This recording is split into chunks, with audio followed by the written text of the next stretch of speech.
Welcome back to DNA. జాతిపిత అంశం మరోసారి తెలంగాణలో రచ్చరాజేసింది. సీఎం రేవంత్ రెడ్డి మళ్లీ అంశాన్ని తెరపైకి తెచ్చారు. మిర్యాలగూడ సభలో కేసీఆర్ ను ఉద్దేశించి ఎవడికిరా నువ్వు జాతిపిత అంటూ రేవంత్ ఘాటు వ్యాఖ్యలు చేశారు. రేవంత్ వ్యాఖ్యలపై బీఆర్ఎస్ నేతలైతే భగ్గుమంటున్నారు. ఇక మరోవైపు జాతిపిత పేరుతో చిల్లర రాజకీయాలు చేస్తున్నారని ఉద్యమకారులు ఆగ్రహం వ్యక్తం చేస్తున్నారు. అసలు జాతిపిత వివాదం ఎందుకొచ్చింది? జాతిపిత అనడానికి నిజంగా అర్హులెవరు? ఇదే విషయంపై అనాలిసిస్ చేద్దాం. ముందుగా అసలు ఏమన్నారో ఒకసారి చూద్దాం.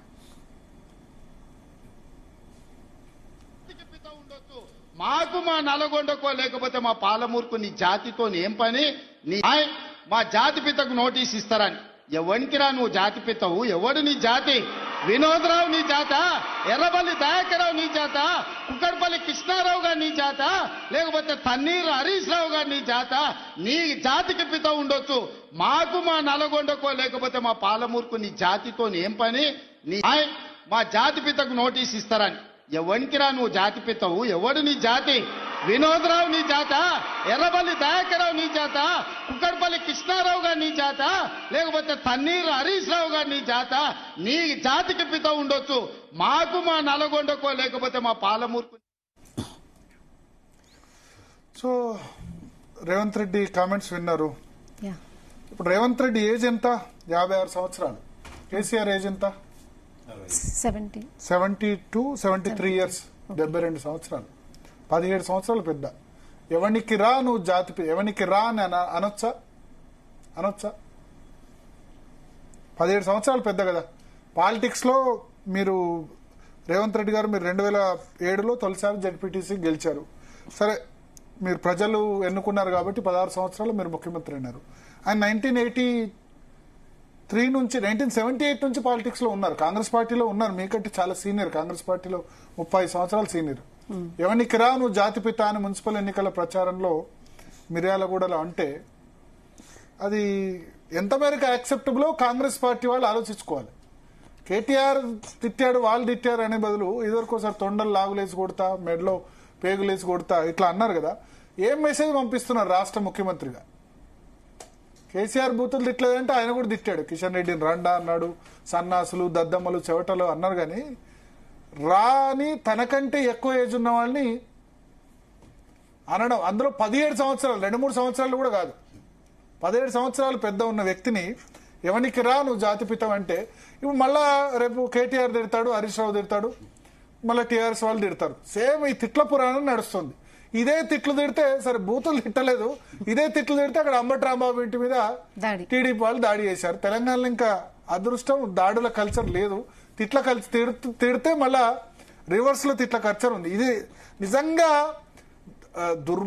ఏంటంటే దౌర్భాగ్యం. ఈ తెలంగాణ, ఆంధ్రప్రదేశ్ లో ఉన్నది. నార్త్ ఇండియాలో చాలా మర్యాద మాట్లాడుకుంటారు కదా, ఎంత పొలిటీషియన్స్ అయినా. రాజకీయాలే కానీ ఇవేం తిట్లు? ఎవరికి నువ్వు జాతిపిత అన్న అర్థం ఉంది. ఎవరికి రా నువ్వు జాతిపిత అన్నప్పుడు ముఖ్యమంత్రి ఆ వర్డ్స్ విడ్రా చేసుకోవాలి. ఇంకోటి, రెండోది, ప్రతిపక్షంలో ఉండి తిడితే హర్షిస్తారు ప్రజలు, అధికార పక్షంలో ఉండి తిడితే హర్షించరు. తిట్లతో నువ్వు టైం పాస్ చేయాలనుకో కాదు, పాలన చూపించాలి, పర్ఫార్మెన్స్ చూపించాలి. కేసీఆర్ ఎప్పుడు ఎక్కువ తిట్లు తిట్టాడంటే ప్రతిపక్షంలో ఉండి తెలంగాణ సాధనలో ఎక్కువ తిట్లు తిట్టాడు. మీరు అబ్జర్వ్ చేయండి. 10 సంవత్సరాల్లో తిట్లు తక్కువ తిట్టాడు, తిట్టలేదు అనట్లేదు. చౌటలు, సన్నాసులు, దద్దమ్ములు, కాంగ్రెస్ వాళ్ళు ఇవ్వట్లేదని తిట్టాడు. కానీ ఆ 10 సంవత్సరాల్లో తిట్టిన తిట్లు కిషన్ రెడ్డి రండా అని 1-2 సందర్భాల్లో టంగ్ స్లిప్ అయ్యాడు. కొంత అంతకుముందున్న ఫ్రీక్వెన్సీ అయితే తగ్గింది, చాలా వరకు తగ్గింది. ఆంధ్ర వాళ్ళు అయితే చాలా దారుణంగా తిట్టేవారు. అసలు ఆయన అధికారంలోకి వచ్చిన తర్వాత అసలు వాళ్ళు ఓన్ చేసేసుకుని రివర్స్ లో ఫ్యాన్స్ అయ్యేలా చేసుకున్నారు ఆయన. ఎస్, బికాజ్ అదే నేను చెప్తున్నా, రేవంత్ రెడ్డి తన భాష ఏదైతే ఉందో అధికారంలోకి రావడానికి ఉపయోగపడింది. మిగతా ఉత్తమ్ కుమార్ రెడ్డి, బట్టి విక్రమార్క వీళ్ళందరూ కాంగ్రెస్ లో సీనియర్లు ఉన్నా ఆ భాష ఉపయోగపడ్డది. కానీ అధికారంలో ఉన్నవాడు తిడితే ఇప్పుడు కరెక్ట్ కాదు. నరేంద్ర మోడీ ఏం తిట్లు తిట్టాడని ఆయన ఇప్పుడు జగజ్జేతగా లేకపోతే అత్యంత ప్రజాదరణ ఉన్న నాయకుడుగా అయినాడు. చంద్రబాబు నాయుడు ఎక్కువ తిట్లు తిడతాడా? తిట్టాడు కదా. ఆ మాటకు వస్తే జగన్ కూడా తిట్టరు కదా. ఎక్కడికి వెళ్తున్నాయో ఏందో ఆలోచించుకోవాలి. కాంగ్రెస్ లో ఉన్న వాళ్ళైనా సలహాలు ఇవ్వాలి. రెండవది, కూకట్పల్లి అంటే వెలమ సామాజిక వర్గాన్ని ఆయన తిట్టాడు. ఇదివరకు కూడా గతంలో తిన్నాడు. వెలమ సామాజిక వర్గం ఎంత మొత్తం ఒక బియ్యం బస్తా ఇచ్చినా సరే వాళ్ళందరూ కలిపి తినేయచ్చు అని అన్నాడు. కూకట్పల్లి కృష్ణారావు, హరీష్ రావు, తన్నీరు హరీష్ రావుక, ఎర్రబెల్లి దయాకర్ రావుకు జాతిపిత అంటే, మీ దగ్గర ఉన్న ప్రేమ్ సాగర్ రావుకు జాతిపిత, మీ దగ్గర ఉన్న మీ పెద్దపల్లి ఎమ్మెల్యే విజయ రమణారావుకు జాతిపిత అంటే వాళ్ళ దానిలో కూడా వెలమ ఎమ్మెల్యేలు 7 ఉన్నారు. వద్దా 7 వెలమ ఎమ్మెల్యేలు? వద్దా చెప్పాలి. జగిత్యాల ఎమ్మెల్యే సంజయ్ కుమార్ ఇప్పుడు కొత్తగా చేర్చుకున్నారు కదా జీవన్ రెడ్డి దగ్గర, ఆయన వెలమనే. తర్వాత మంచిర్యాల ఎమ్మెల్యే ప్రేమ్ సాగర్ రావు వెలమనే. తర్వాత పెద్దపల్లి ఎమ్మెల్యే విజయ రమణారావు జైలునే. ఆయన మంత్రివర్గంలో ఉన్న జూపాలి కృష్ణారావు వెలమనే. ఆ తర్వాత ఇంకా 2-3 ఎల్లారెడ్డి ఎమ్మెల్యే వెలమనే. మీ దగ్గర 7 వెలమ ఎమ్మెల్యేలు ఉన్నారు. వాళ్ళందరికీ కూడా మా జాతి మీరు కమ్యూనిటీ మొత్తానికి లింక్ కట్టేశారు. అంటే మీ దగ్గర ఉన్న 7 ఎమ్మెల్యేలకు కూడా ఆయన జాతిపితనే. లాస్ట్ టైం మీ దగ్గర 7 డీసీసీ అధ్యక్షులు కూడా ఉండే, జిల్లా కాంగ్రెస్ అధ్యక్షులు. కోరుట్లలో ఏమంటారు జువ్వాడి నరసింహరావు మీ పార్టీ ఇన్ఛార్జ్. ఇట్లా టికెట్లు కూడా మీరు 10-15 మంది వెలమలకు ఇచ్చారు. వాళ్ళందరూ కూడా కేసీఆర్ జాతిపితనే. ఒకటి రా అని మాట్లాడు, రెండోది కమ్యూనిటీని. ముఖ్యమంత్రి అయిన తర్వాత కమ్యూనిటీ రాగద్వేషాలు ఉండకూడదు కమ్యూనిటీ గురించి. ఆంధ్రప్రదేశ్ లో అట్లా కమ్మ టార్గెటింగ్ జరిగింది, టీడీపీ వస్తే రెడ్డి టార్గెటింగ్ జరిగింది. ఇక్కడ ఈయన వెల్మలు కేసీఆర్ రెడ్డిని టార్గెట్ చేయలేదు. తెలుసు ఆయనకు రెడ్డిల పవర్ ఏందో, పక్కన పెట్టుకున్నారు. ఎక్కువ ఎప్పుడు ఒక రెడ్డి పక్కన ఉంటాడు. మీరు చూడండి, పల్లా రాజేశ్వర రెడ్డి, శ్రవణ్ కుమార్ రెడ్డి, షేర్ సుభాష్ రెడ్డి, ఆర్మూర్ మాజీ ఎమ్మెల్యే జీవన్ రెడ్డి ఎప్పుడు పక్కన ఉంటారు. మీరు కొంచెం వైజ్ గా పాలిటిక్స్ చేయండి రేవంత్ రెడ్డి గారు. వెల్మలు తిడితే వాళ్ళ పవర్ చూపించరా? ఫైనాన్షియల్ పవర్ ఉంది కదా, జనాభాలో తక్కువ ఉండొచ్చు కానీ ఉండొచ్చు కదా. సో రెండు కూడా ముఖ్యమంత్రి అయిన తర్వాత మాట్లాడాల్సిన మాటలు అవి కాదు. జాతిపిత కాదు నువ్వు అనడం కూడా తప్పే. మీరు జాతిపిత కాదు ఆయన, ఎందుకంటే 17 సంవత్సరాలు పెద్ద కదా, ఏజ్కి రెస్పెక్ట్ ఇవ్వాలి. అనవసరం ఆయన కేసీఆర్ కూడా ఏం మాట్లాడట్లేదు, మీ పేరే ఎత్తట్లేదు కదా. కేటీఆర్ మాట్లాడితే సరే, కేటీఆర్ తిట్టినా ఆయన నీకంటే 10 సంవత్సరాలు 5-6 సంవత్సరాలు చిన్న. కేటీఆర్ బహుశా 48-49 ఉంటారు. 8 సంవత్సరాలు అది కూడా తిట్టడం యాక్సెప్టబుల్ కాదు. సో ఏదేమైనా భాష అయితే 2 రాష్ట్రాలు కూడా చాలా దారుణంగా ఉంది. మాట్లాడదాం. మనతో పాటు స్టూడియోలో ప్రసాద్ గారు ఉన్నారు, కేఎస్ ప్రసాద్ గారు. అదేవిధంగా మనకు లైవ్ లో వి ప్రకాష్ గారు జాయిన్ అవుతున్నారు, శరత్ గారు జాయిన్ అవుతున్నారు. శరత్ గారు నమస్కారం. ముందుగా వి ప్రకాష్ గారితో స్టార్ట్ చేద్దాం. వి ప్రకాష్ గారు నమస్కారం. భరత్ గారు నమస్కారం. ప్రసాద్ గారు, శరత్ గారు. కామెంట్ చూశారు, లాస్ట్ 2 days గా జాతిపిత మీద జరుగుతుంది. ఎవరు మీరు తెలంగాణ జాతిపిత ఎవరు? జయశంకర్ సారా, కేసీఆరా, కోదండరామా? జాతిపితలను కాల్చి చంపిన వాళ్లను నెతికెత్తుకుంటున్న కర్మభూమి, పుణ్యభూమి, భరత భూమి. ఇంకా నా థ్యాంక్స్ చెప్పాలి, ఎందుకంటే తిట్లతో రాపిండు.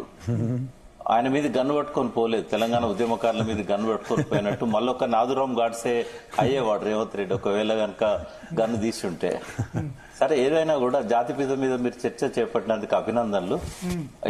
జాతిపిత మీద చర్చ చేపట్టాం, కానీ ఇవాళ కామెంట్ నాకు నచ్చలేదు. ఎవరికి రా నువ్వు అంటే రా అని అంటే 17 సంవత్సరాలు పెద్ద అది వారి విజ్ఞతకే వదిలేద్దాము. ఇక్కడ జాతిపిత మీద మాట్లాడదాం.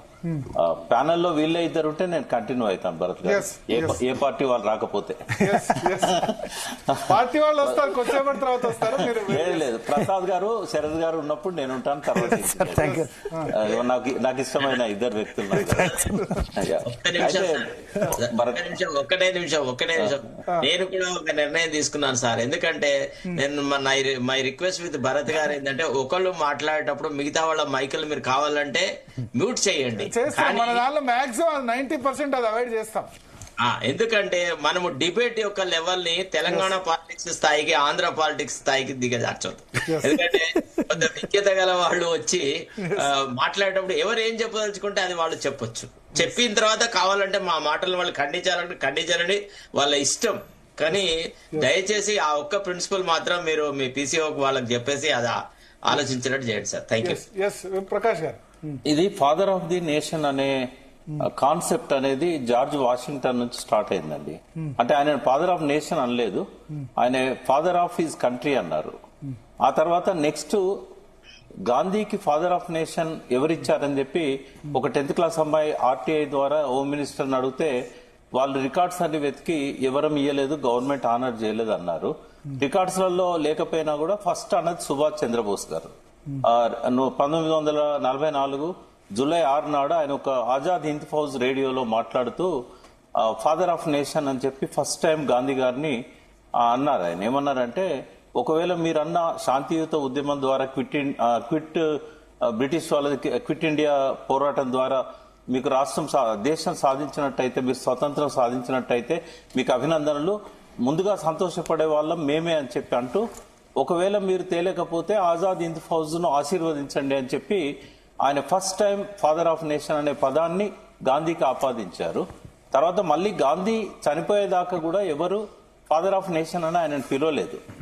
నెహ్రూ గారు ఆయన చనిపోయిన తర్వాత జనవరి 30 తర్వాత రేడియో ప్రసంగం చేస్తూ ఫాదర్ ఆఫ్ నేషన్ అన్న రెండో వ్యక్తి. తర్వాత కాలంలో అది బాగా ప్రాచుర్యం పొందింది మీడియా ద్వారా. ఎందుకంటే సుభాష్ అండ్ నెహ్రూ, సుభాష్ చంద్రబోస్ పరస్పరం విరుద్ధమైన అనేక అంశాలు ఉన్నా కూడా ఆయన ఫాదర్ ఆఫ్ నేషన్ అన్నారు. ఆ తర్వాత కాలంలో చాలా దేశాలలో, అంటే నెల్సన్ మండేలా కంటే ముందు చైనాలో కామ్రేడ్ మావో సేటు గురించి కానీ ఇట్లా చాలా మంది ఆ జాతిపిత అనే అర్థం వచ్చేటట్టుగా ప్రజలతో పిలిపించుకున్నారు. కానీ ఏ దేశంలో ఏ కాలంలో ఎవరు కూడా ఈ అవార్డు అనేది ప్రభుత్వం ద్వారానో రాజ్యాంగం ద్వారానో ఇచ్చింది కాదు. ఇది ప్రజల మనసుల్లోనే ఆ జాతిపిత అనే భావన డెవలప్ అయింది. ఎక్కువ మంది ఆరాధించారు కాబట్టి వాళ్ళు జాతిపితలుగా వెలుగొందుతున్నారు ఇవాళ. అయితే ఇక్కడ ఏంటంటే కేసీఆర్ తనని తాను ఎప్పుడు జాతిపిత అని చెప్పలేదు. ఆయన వాళ్ళ పార్టీకి సంబంధించిన ఫోరమ్స్లలో, తెలంగాణ భవన్ లో ప్రెస్ మీట్లలో గానీ ఎక్కడ కూడా ఏ స్పోక్స్ పర్సన్ గానీ జాతిపిత అని అనలేదు. తెలంగాణ భవన్ మొన్న నోటీసులు ఫోన్ ట్యాపింగ్ లో నోటీసులు వచ్చినప్పుడు జాతిపితకే నోటీసులు ఇస్తారా అని సోషల్ మీడియాలో కామెంట్ చేశారు. సోషల్ మీడియాలో చాలా మంది జాతిపితకే నోటీసులు ఇస్తారని, అందుకనే ఇష్యూ వచ్చింది. టీఆర్ఎస్ నుంచే వచ్చింది. ఒక మాట, ఇప్పుడు టీఆర్ఎస్ లో దాదాపు తెలంగాణలో 40% మించిన వాళ్ళు నాతో సహా కేసీఆర్ గారిని బాగా అభిమానిస్తాం. ఎందుకంటే ఇప్పుడు ఆయన పరిపాలన కావచ్చు, లేకుంటే ఆయనే తెలంగాణ తెచ్చినందుకు కావచ్చు. చాలా మంది తెలంగాణ తెచ్చినందుకు ఆయనను అభిమానిస్తారు. నాలాంటి వాళ్ళం ఏంటంటే ఆయన పాలనలో జరిగిన మంచి పనులను చూసి కూడా నేను అభిమానిస్తాను. కానీ చాలా మంది మనసుల్లో ఆయన పట్ల ఒక ఆరాధనా భావం ఉంది. ఇక మీరు అన్నారు జాతిపిత ఎవరు అనేది, నేను ఇప్పుడు మీ ద్వారా నేను సమస్త తెలంగాణకు నేను తెలియజేస్తున్నా, నేను ఆయనను founding father of Telangana state, అంతవరకు నేను ఆయనను గౌరవిస్తా. Founding father of Telangana state. ఇక జాతిపిత దగ్గరికి వచ్చినప్పుడు జయశంకర్ గారికి కొంతమంది ఆ జాతిపిత అనేది ఆపాదించి చాలా సార్లు జాతిపితగా ఆయనను కీర్తించారు. తెలంగాణ భవన్ లో ఆయన చనిపోయిన రోజు పెద్ద పోస్టర్ పెట్టి జాతిపిత అని చెప్పి తెలంగాణ భవన్ లోనే పోర్టికోలో పెట్టారు. అది ఆయన చనిపోయిన జూన్ 21, 2011.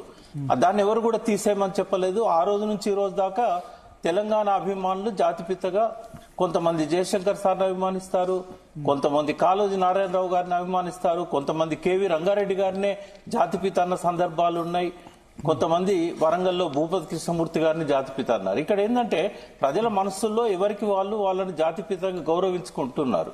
అయితే ఇక్కడ జాతిపిత మీద ఒకసారి వరవరరావు గారు ఒక ఆసక్తికరమైన వ్యాఖ్య చేశారు ఒక వ్యాసంలో. జయశంకర్ ను జాతిపిత అని అంటున్నారు. జయశంకర్ గారి సందర్భం అది, ఆయన చనిపోయిన తర్వాత. వాళ్ళిద్దరు చాలా సన్నిహితులు కూడా. ఒకరి ఇన్ఫ్లుయెన్స్ ఇంకొకరి మీద ఉంది. ఆయన ఏమన్నాడంటే, జాతిపిత కేసీఆరా, జాతిపిత జయశంకరా, జాతిపిత కాళోజీ అని అనుకున్నప్పుడు, అంటే ఇక ఈ ముగ్గురికైతే ఆ జాతిపితలుగా ప్రజల్లో ఒక భావన రేకెత్తుతున్నది. బట్ నా దృష్టిలో అయితే కాళోజీ నారాయణరావుకు జాతిపితగా మనం గౌరవించాలి అని అన్నారు. అంటే వారు జయశంకర్ గారిని గాని కేసీఆర్ గారిని తక్కువ చేయకుండానే జాతిపిత ఒక్కరే ఉంటారు కాబట్టి ఆ ఒక్కరు కాళోజీ నారాయణరావు అని తన అభిప్రాయాన్ని వ్యక్తం చేశాడు. నేనేమంటున్నా అంటే నిజమైన జాతిపిత తెలంగాణకు రావాలి. ఎందుకంటే ఏ లక్ష్యాల కోసం తెలంగాణ ఉద్యమం నడిచిందో, ఏ ఆశయాల కోసం పోరాడినామో అవి పూర్తయిన తర్వాత అది కేసీఆర్ కావచ్చు, లేదా మరొక వ్యక్తి ఎవరైనా అప్పటి ఉద్యమ సూర్యుడిలాగా మళ్ళీ ఒక ఉద్యమం ద్వారా బంగారు తెలంగాణ లేకుంటే డెమోక్రటిక్ తెలంగాణ లేకుంటే ప్రజలందరికీ వారి ఆకాంక్షలు నెరవేర్చిన తెలంగాణ సాధించిన తర్వాత నిజంగానే జాతిపిత అనే భావన వస్తుంది. ఇప్పటి వరకు అయితే జాతిపిత అని గౌరవించడం కంటే ఫౌండింగ్ ఫాదర్ ఆఫ్ తెలంగాణ అని నేను అంటున్నాను. అంటే ఎగ్జాక్ట్లీ అర్థం తెలుగులో ఫౌండింగ్ ఫాదర్ ఆఫ్ తెలంగాణ అంటే తెలంగాణ స్టేట్ ను సాధించిన ఒక తండ్రి సమానుడు అని. ఓకే, సో అక్కడి వరకు ఇవ్వచ్చు కేసీఆర్ కి. అంటే ఇంతకుముందు చాలా దేశాలలో ఫౌండింగ్ ఫాదర్ ఆఫ్ నేషన్ అని ఇచ్చారు, అట్లాంటి రికగ్నిషన్ ఇచ్చారు. అంటే స్వాతంత్రం ఆ దేశానికి సాధించిన వాళ్ళకి గాని ఆ దేశాన్ని ఒక అద్భుతమైన దారిలో పెట్టిన వాళ్ళకి గాని ఫౌండింగ్ ఫాదర్ ఆఫ్ స్టేట్ అని చెప్పి కంట్రీ అని చెప్పి ఇచ్చారు. కాబట్టి ఆ మేరకైతే నేను గౌరవిస్తాను కేసీఆర్ గారిని. ఇతరులు దాన్ని యాక్సెప్ట్ చేస్తారా చెయ్యరా అనేది నేనైతే దాన్ని అనను. అయితే ఇది ఒక వివాదాంశంగా చేయడం ఎందుకు అంటే దేశాలకు పేర్లు నేతల పేర్లు పెట్టే సందర్భాలు ఇప్పుడు వెనిజులా ఉంది, బొలివిరియన్ రిపబ్లిక్ ఆఫ్ వెనిజులా పూర్తి పేరు బొలివర్ పేరు మీద పెట్టారు. అంటే ఉంటాయి అట్లా ఎగ్జాంపుల్ చెప్తున్నా. ఇప్పటి వరకు ఏంటంటే ఆశ్చర్యం ఏంటంటే ఏ దేశపు రాజ్యాంగం గాని ఏ దేశపు ప్రధానమంత్రి రాష్ట్రపతులు గాని అట్లా డైరెక్ట్ గా అవార్డు ఇచ్చిన సందర్భాలు లేవు. అది ఒక భారతరత్న లాంటి అవార్డు అయితే కాదు. బట్ ప్రజల మనసుల్లోనే జాతిపిత అనే భావన రావాలి. తెలంగాణలో ఆ భావన రావడానికి ఇంకా కొంత సమయం ఉందని నేను అనుకుంటున్నాను. ఇప్పటి వరకు అయితే చరిత్ర ఇప్పుడు గుర్తించకుండా చరిత్ర గుర్తిస్తుంది కేసీఆర్ కాంట్రిబ్యూషన్ అంటే ఇంకా ఆయన అసంపూర్తిగా ఉన్నాయి ఆయన లక్ష్యాలన్నీ కూడా.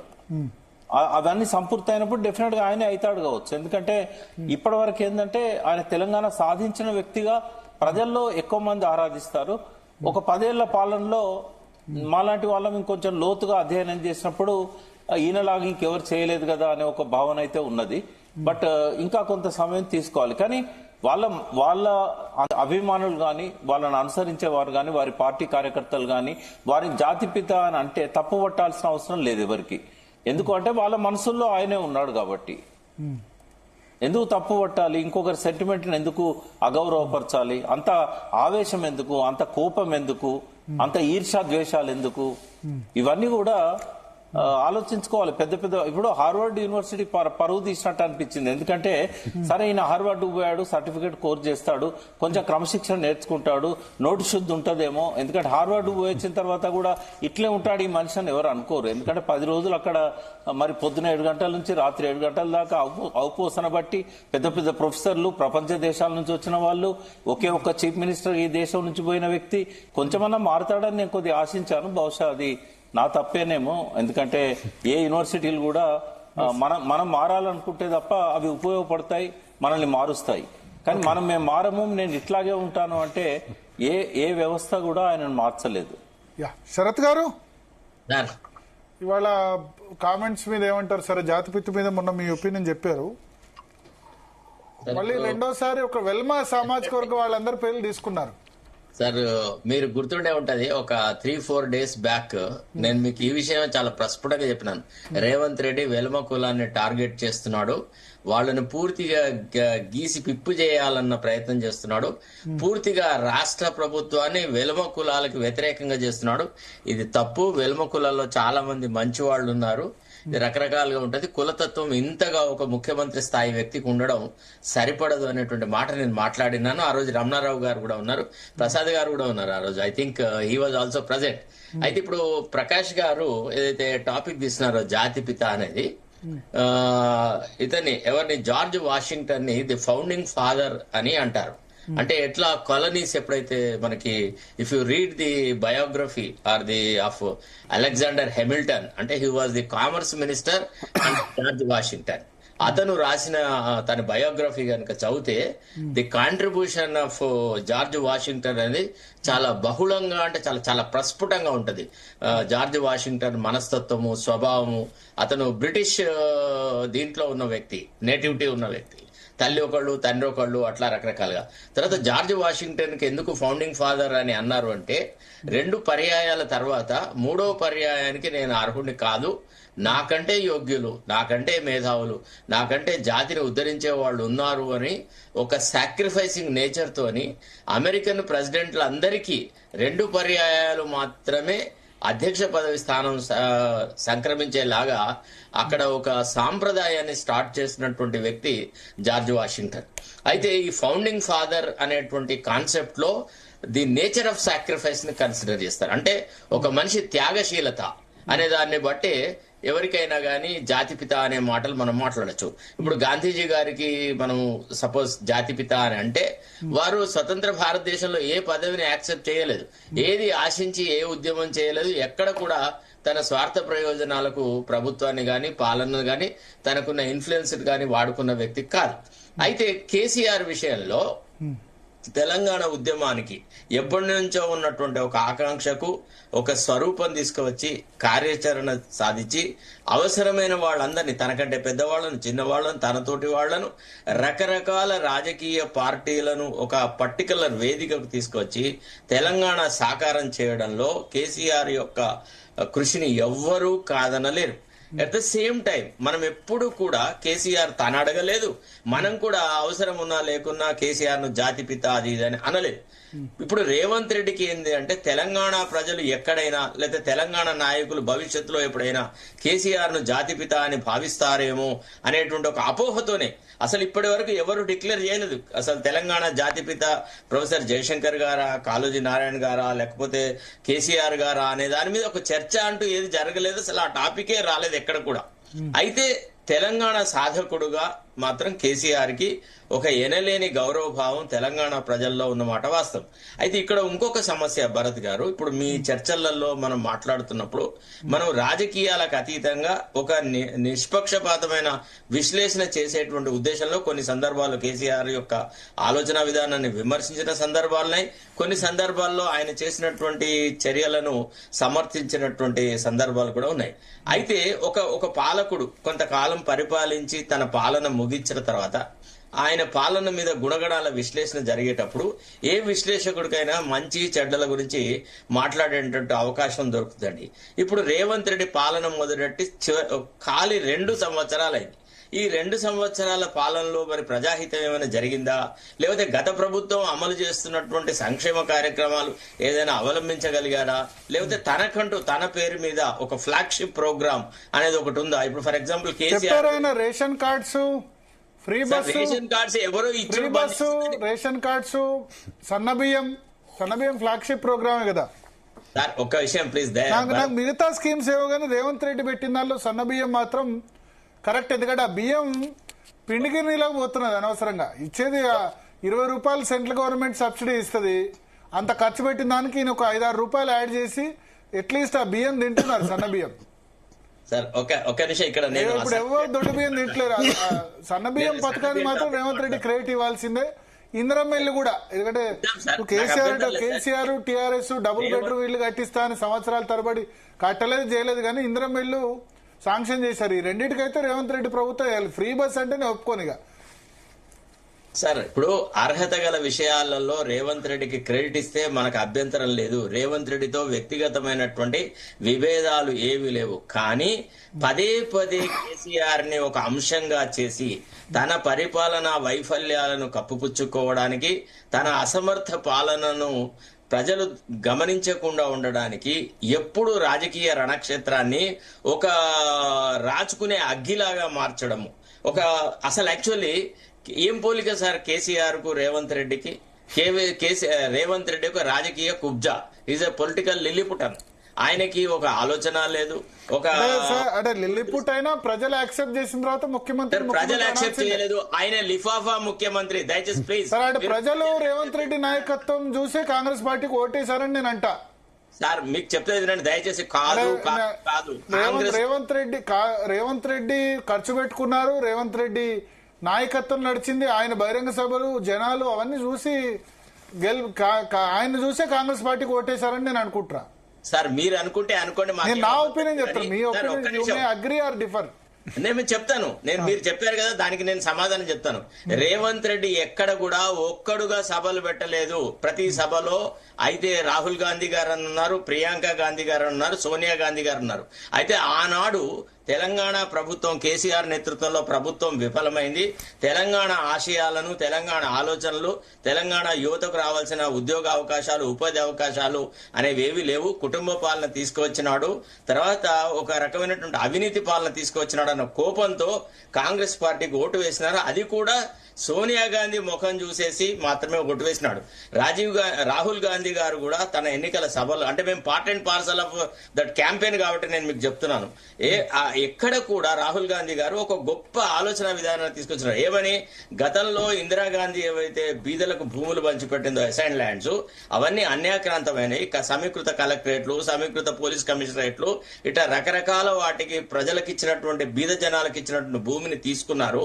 ఆ భూమిని మళ్ళీ తిరిగిస్తాం మీకు అని అన్నారు. తర్వాత చాలా ప్రాజెక్టులలో నిర్వాసితులకు రావాల్సిన రిలీఫ్ కూడా సరిగా అందలేదు, దాన్ని కూడా సక్రమంగా చేస్తామని రకరకాల ఆలోచనలతో చెప్పినారు. తర్వాత వాళ్ళు ఏమన్నారు, గతంలో ఏదైతే 2500 మహిళలకు ఇస్తున్నారో దాన్ని 2500 చేస్తా అన్నారు.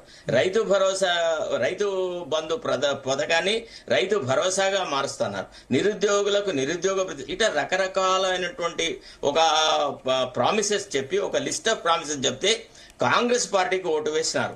అంతే తప్ప రేవంత్ రెడ్డిని కాంగ్రెస్ లెజిస్లేచర్ పార్టీ ఏకగ్రీవంగా ఎన్నుకోలేదు. కాంగ్రెస్ లెజిస్లేచర్ పార్టీ ఒక ఏకవాక్య తీర్మానం ప్రతిపాదించింది. ఏమని, పార్టీ అధిష్టాన వర్గానికి బాధ్యతలు అప్పగిస్తున్నాం, వాళ్ళు ఎవరిని చెప్తే వాళ్ళని ముఖ్యమంత్రి చేసుకుంటామని అన్నారు. అధిష్టాన వర్గం వాళ్ళలో వాళ్ళు తర్జన భర్జనలు ఆలోచించి తర్వాత ఒక కాంప్రమైజ్ ప్రకారంగా, అంటే ఇంత డబ్బులు రాష్ట్రాల నుంచి కేంద్రానికి కట్టాలి, పార్టీని జవసత్వాలు చూపెట్టాలి, పార్టీని నడపడానికి మీరిద్దరే మాకు భుజస్కంధాలు ఉన్నారు, ఈ రకంగా రకరకాల వ్యవహారాలు చేసిన తర్వాత రేవంత్ రెడ్డికి నాయకత్వం ఇచ్చినారు. రేవంత్ రెడ్డి నా దృష్టిలో ఓన్లీ లిఫాఫా ముఖ్యమంత్రి. మీరు డాక్టర్ చెన్నారెడ్డితోనో లేకపోతే ఇతరులతోనో, రాజశేఖర రెడ్డితోనో రేవంత్ రెడ్డిని పోల్చడానికి వీల్లేదు. పాదయాత్ర ద్వారా గడప గడప తిరిగి, గ్రామ గ్రామం తిరిగి, మొత్తం కాయకష్టంతో కాంగ్రెస్ పార్టీని అధికారంలో తీసుకువచ్చిన కాంగ్రెస్ ముఖ్యమంత్రుల్లో ప్రముఖుడైన వ్యక్తి డాక్టర్ వైఎస్ రాజశేఖర రెడ్డి. తర్వాత అసలు కాంగ్రెస్ పార్టీ లేకుండా, నామరూపాలు లేకుండా ఉన్నప్పుడు 1978లో ఇందిరా కాంగ్రెస్ అనే ఒక పార్టీ పెట్టి తద్వారా పార్టీని అధికారంలోకి తీసుకొచ్చినటువంటి వ్యక్తి డాక్టర్ చెన్నారెడ్డి. వీళ్ళెవరితో కూడా అదే పార్టీలో ఉన్న ముఖ్యమంత్రిగా రేవంత్ రెడ్డిని పోల్చలేము. రేవంత్ రెడ్డి మాటలు కేవలం డబ్బుతో. 2014లో అధికారం ఓడిపోయిన తర్వాత అన్ని బై ఎలక్షన్స్ ఓడిపోయింది. జిహెచ్ఎంసీలో 2 సీట్లు వరుసగా, 2 సార్లు 2 సీట్లు. దుబ్బాకలో సిచ్యువేషన్ ఏందో చూసాం. హుజురాబాద్ లో 3000 ఓట్లు వచ్చాయి, అయినా సరే గెలిచింది కదా సార్.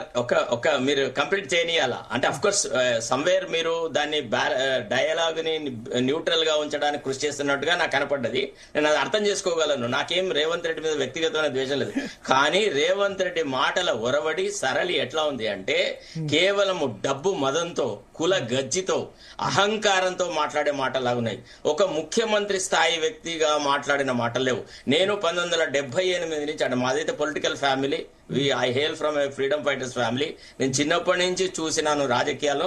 కొండా లక్ష్మణ్ బాపూజీ లాంటి వాళ్లకు నేను ఛాయ్ కప్పులు అందించిన చిన్న పోరాడిగా మా ఊర్లో ఉన్న రోజుల్లో, ఫస్ట్ ఉద్యమంలోనే.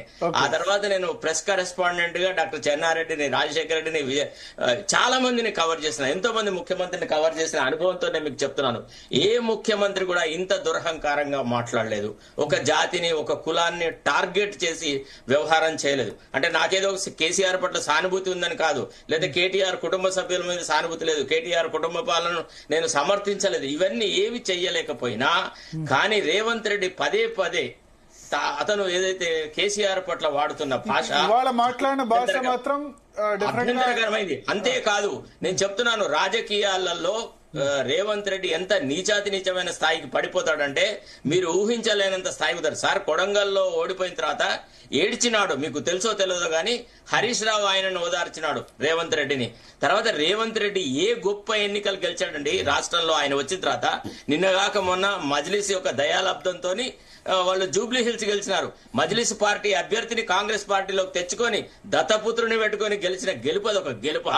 కేసీఆర్ గురించి మాట్లాడితే మొత్తం ఏకపక్షంగా గెలిచినాడు. ఎంతో విమర్శలు వచ్చినాయి కేసీఆర్ టికెట్ల పంపిణీ మీద, డబ్బులు పంపిణీ మీద, తర్వాత అధికార దుర్వినియోగం మీద రకరకాల విమర్శలు వచ్చినా ఇంత వ్యతిరేకమైన వాతావరణంలో కూడా వాళ్ళు దాదాపు 39 మంది ఎమ్మెల్యేలను గెలుచుకున్నారు.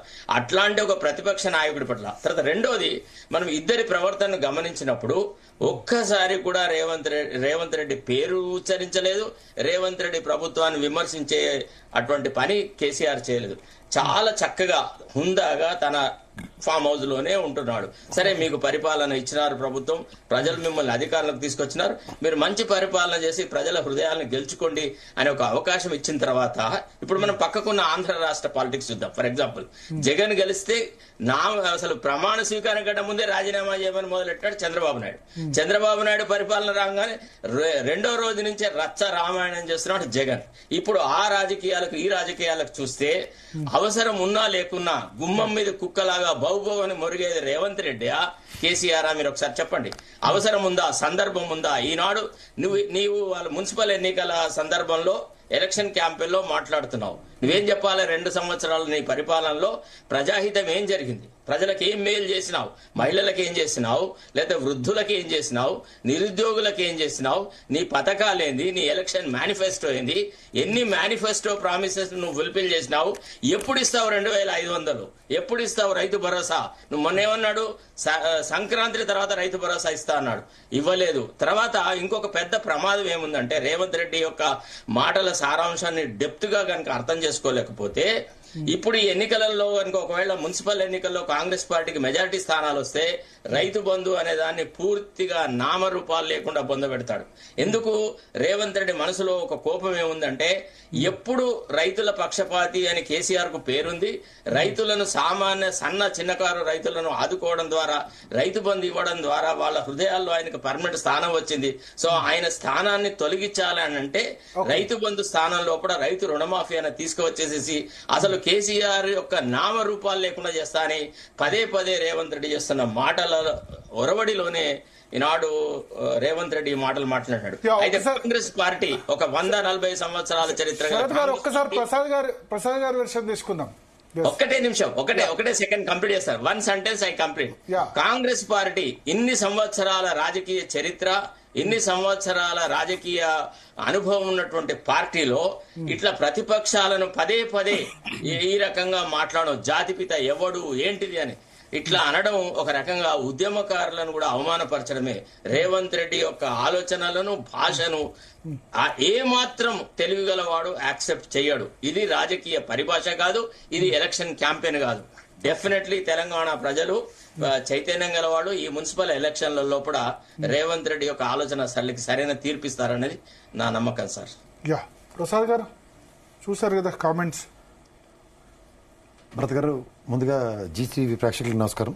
అలాగే ప్యానల్లో ఉన్న మా గురు సమానుడైన ప్రకాష్ అన్నకి, తర్వాత సరస్ సార్కి, మానవతరాకి మీకు కూడా నమస్తే సార్.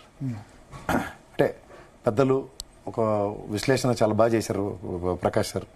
ఈ వాషింగ్టన్ అనే వ్యక్తి ఎప్పుడైతే సాక్రిఫైజింగ్తో అన్న కాన్సెప్ట్ని, ఆయనకి ఫాదర్ ఆఫ్ ద నేషన్ అన్న కాన్సెప్ట్ని ఎప్పుడైతే అట్రిబ్యూట్ చేశారో, the same scenario in the process of getting Telangana అన్న దగ్గర కేసీఆర్ గారు కూడా త్యాగాల పునాదులతోనే ఆయన పదవులు తృణప్రాయంగా ప్రతి పదవిని, కేబినెట్ కేంద్ర పదవిని, అలాగే ఎమ్మెల్యే పదవులను ఎన్నిసార్లు చెగించాడో లెక్కలు ఎన్నిసార్లు చెగించి బై ఎలక్షన్స్లో కొట్టుకుని వచ్చాడు. సో త్యాగాల పునాదులతో ఏర్పడిన ఈ తెలంగాణలో కొంతమంది అసూలు బాసారు, ఎంతో మంది వీరమరణం పొందారు, తెలంగాణ సమాజం సాధించుకున్నాం. ఈ తదనంతర పరిణామాల్లో ఇవాళ మీరు ఫాదర్ ఆఫ్ ద నేషన్ అని మహాత్ముడైన గాంధీకి ఆయన బతికున్నంతకాలం నాకు తెలిసి ఒకసారి సుభాష్ చంద్రబోస్ గారు అన్నారు, తర్వాత Jawaharlal Nehru after losing his life అప్పుడు నేషనల్ రేడియోని అడ్రస్ చేస్తూ చెప్పారు. తదనంతర ప్రక్రియలో ప్రజలు ఆయన ఒక జాతిపిత కింద గౌరవించుకున్నారు. సో ఇప్పుడు మీరు ఉదాహరణకి చిరంజీవి గారికి పేద ముందు మెగాస్టార్ అని ఉంటుంది, మీరు వెళ్ళి ఎక్కడైనా అడగండి ఎవరు ఇచ్చారా బిరుదు అంటే ఎవరు ఇవ్వలేదు. People have recognised him. అలా ఒక జాతికి సంబంధించిన అంశం అంటే ఈ తెలంగాణ వెనుకబడిన జాతి, లేదంటే తెలంగాణకు వివక్షకు గురవుతున్న సందర్భంలో సర్వం తానే వివిధ పార్టీలను ఒక వేదిక మీదకి తీసుకొచ్చి ఆ రోజు పెద్దలు జయశంకర్ గారు, ప్రొఫెసర్ గారిది, అలాగే కోదండరామ్ గారిని జేఏసీ కన్వీనర్గా ఆయన్ని పెట్టి నడిపించిన విధానంలో ఇవాళ తెలంగాణ సత్ఫలితాలు సాధించుకుని 2014లో ఆయన స్టేచరు, ఆయన గమనం, ఆయన యొక్క పనితీరుకి ప్రజలు శాశ్వతంగా ఆయన జాతిపిత కింద గుర్తిస్తారా, లేదంటే మా ప్రకాష్ సార్ చెప్పినట్టు ఫాదర్ ఆఫ్ ద నేషన్ అన్న కాన్సెప్ట్ ని జస్టిఫై చేస్తారా అన్నది రాబోయే రోజుల్లో కాలం నిర్ణయిస్తుంది. ఇవాళ రేవంత్ రెడ్డి గారు తన ఆక్రందనతో మాట్లాడిన మాటలు ఏవైతే ఉన్నాయో, ఇవాళ గుడ్డొచ్చి పిల్లనెక్కిరించిందా అన్న కాన్సెప్ట్ లో ఆయన ఆ విధంగా మాట్లాడడం ఎంతవరకు జస్టిఫైడ్. అండ్ మోర్ ఇవాళ ఉన్న సర్కమ్స్టాన్సెస్ లో, ఇవాళ ఎలక్షన్ క్యాంపెయినింగ్ లాస్ట్ 1 వీక్ లో ఇవాళ ఒక వ్యక్తిత్వ హననంతో, అంటే అక్కడ ఒక పక్క రాహుల్ గాంధీ గారికి బీజేపీ వాళ్ళు చేస్తున్న అదే వ్యక్తిత్వ హననం ఇక్కడ కూడా కేసీఆర్ గారికి అదే ఫార్ములా. అంటే ఇవాళ ప్రతి ప్రజ గుండెల్లో కేసీఆర్ గారు మాజీ ముఖ్యమంత్రిలో, లేకపోతే ముఖ్యమంత్రిలో, లేకపోతే తెలంగాణ సాధకుడు కిందో ఏదో విధంగా ఆయన ప్రతిష్ఠించుకుని ఉన్నారు. సో ఈ ప్రతిష్ఠించుకున్న వ్యక్తికి ఓ చిన్న తొట్టుబాటో భంగపాటో వస్తుందన్న దగ్గర ఎవరికి రేవంత్ రెడ్డి గారికి కాకపోవచ్చు. ఇప్పుడు మహాత్మా గాంధీని చాలా మంది యాక్సెప్ట్ చేయరు, they will not be considered as a జాతి పెద్ద, నేను నమ్మను అన్న వాళ్ళు చాలా మంది ఉన్నారు. లేకపోతే గాడ్సే లాంటి భావజాలను ఉన్నారు, ఆయన ప్రాణార్పణం చేయించిన తర్వాత కూడా ఆయన నమ్మని వాళ్ళు కొంతమంది ఉన్నారు. సో దాని doesn't mean that major chunk of the people are accepting ఈ జాతి పెద్ద who's your father of nation అంటే నేను ఖచ్చితంగా మహాత్ముడి పేరే చెప్తాను. సో ఇలా మనం సమాజంలో ఎంతమందికి అన్సర్టన్ గా మీరు డ్రైవ్ చేయగలుగుతారు?